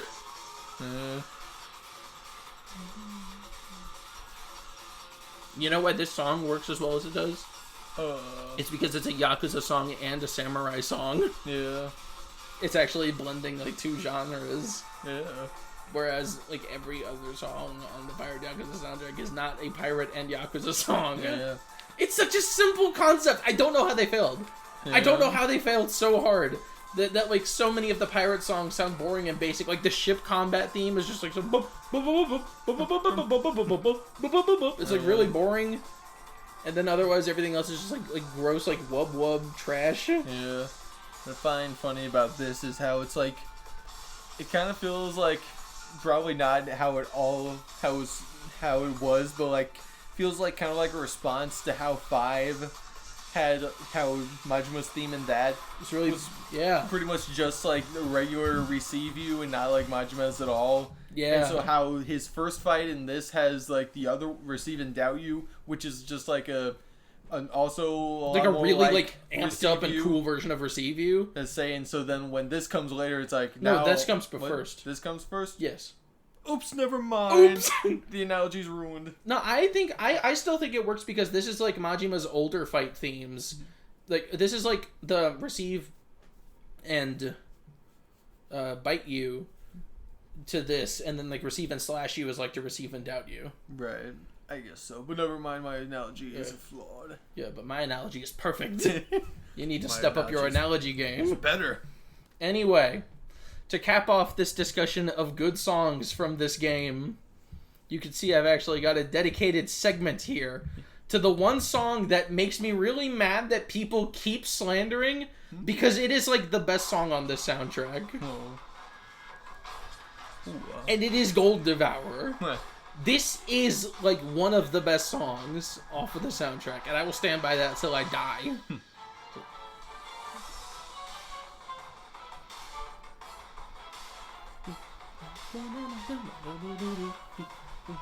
And I'll tell you exactly why.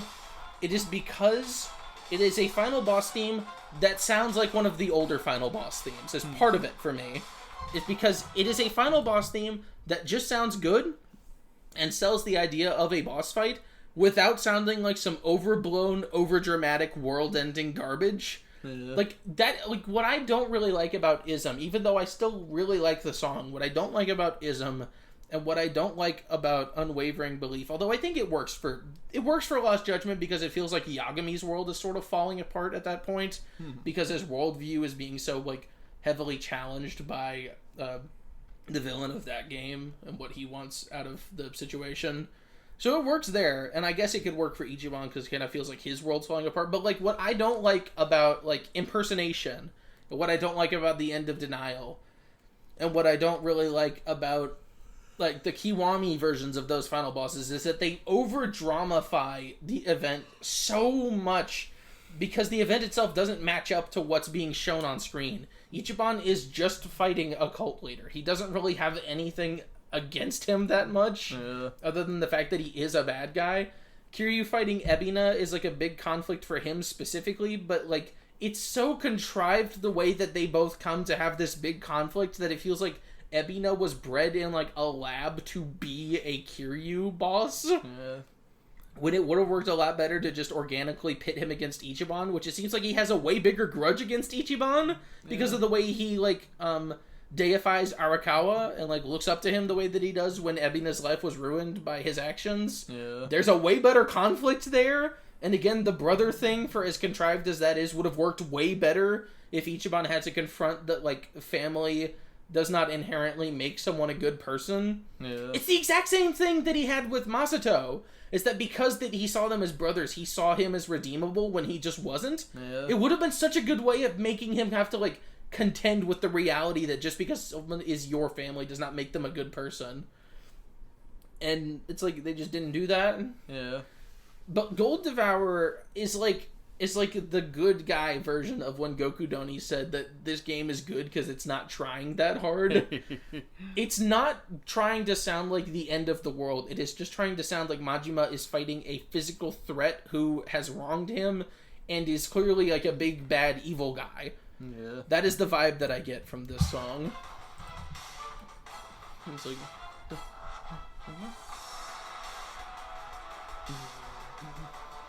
I think it is fittingly dramatic for the moment. I think that it... And, again, it is a pirate song... It is a Yakuza final boss theme with pirate flair. It is like the ultimate result of blending those two genres because no one outweighs the other. Yeah. It feels like it is both at the same time. I love the flute that they have. I love the fiddles that they have in there. I love the thing that's gonna come up, like this, like sort of like Caribbean sounding chanting, I guess is like what it is, like the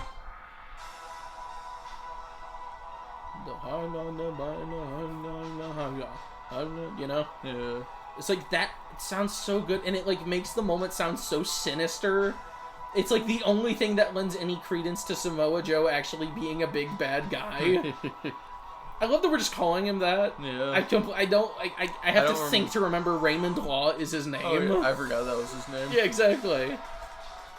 But it's like... It's like... It's... I don't know. This is a good final boss theme for this game. For what this game is and for what this game is going for, this is a good final boss theme. And on the other hand, what is not a good final boss theme is the... Oh, this is the big villain! Everything in the world hinges on this! From Samoa Joe! Monster comes in. Mustard! He literally should have gotten the final blow. Revenge! He should have been the one to eat him. The story should have literally just fallen apart at the end. Yeah. Because like Majima realizes that like he can't think of an ending or something. Yeah. Because it's a story being told by him.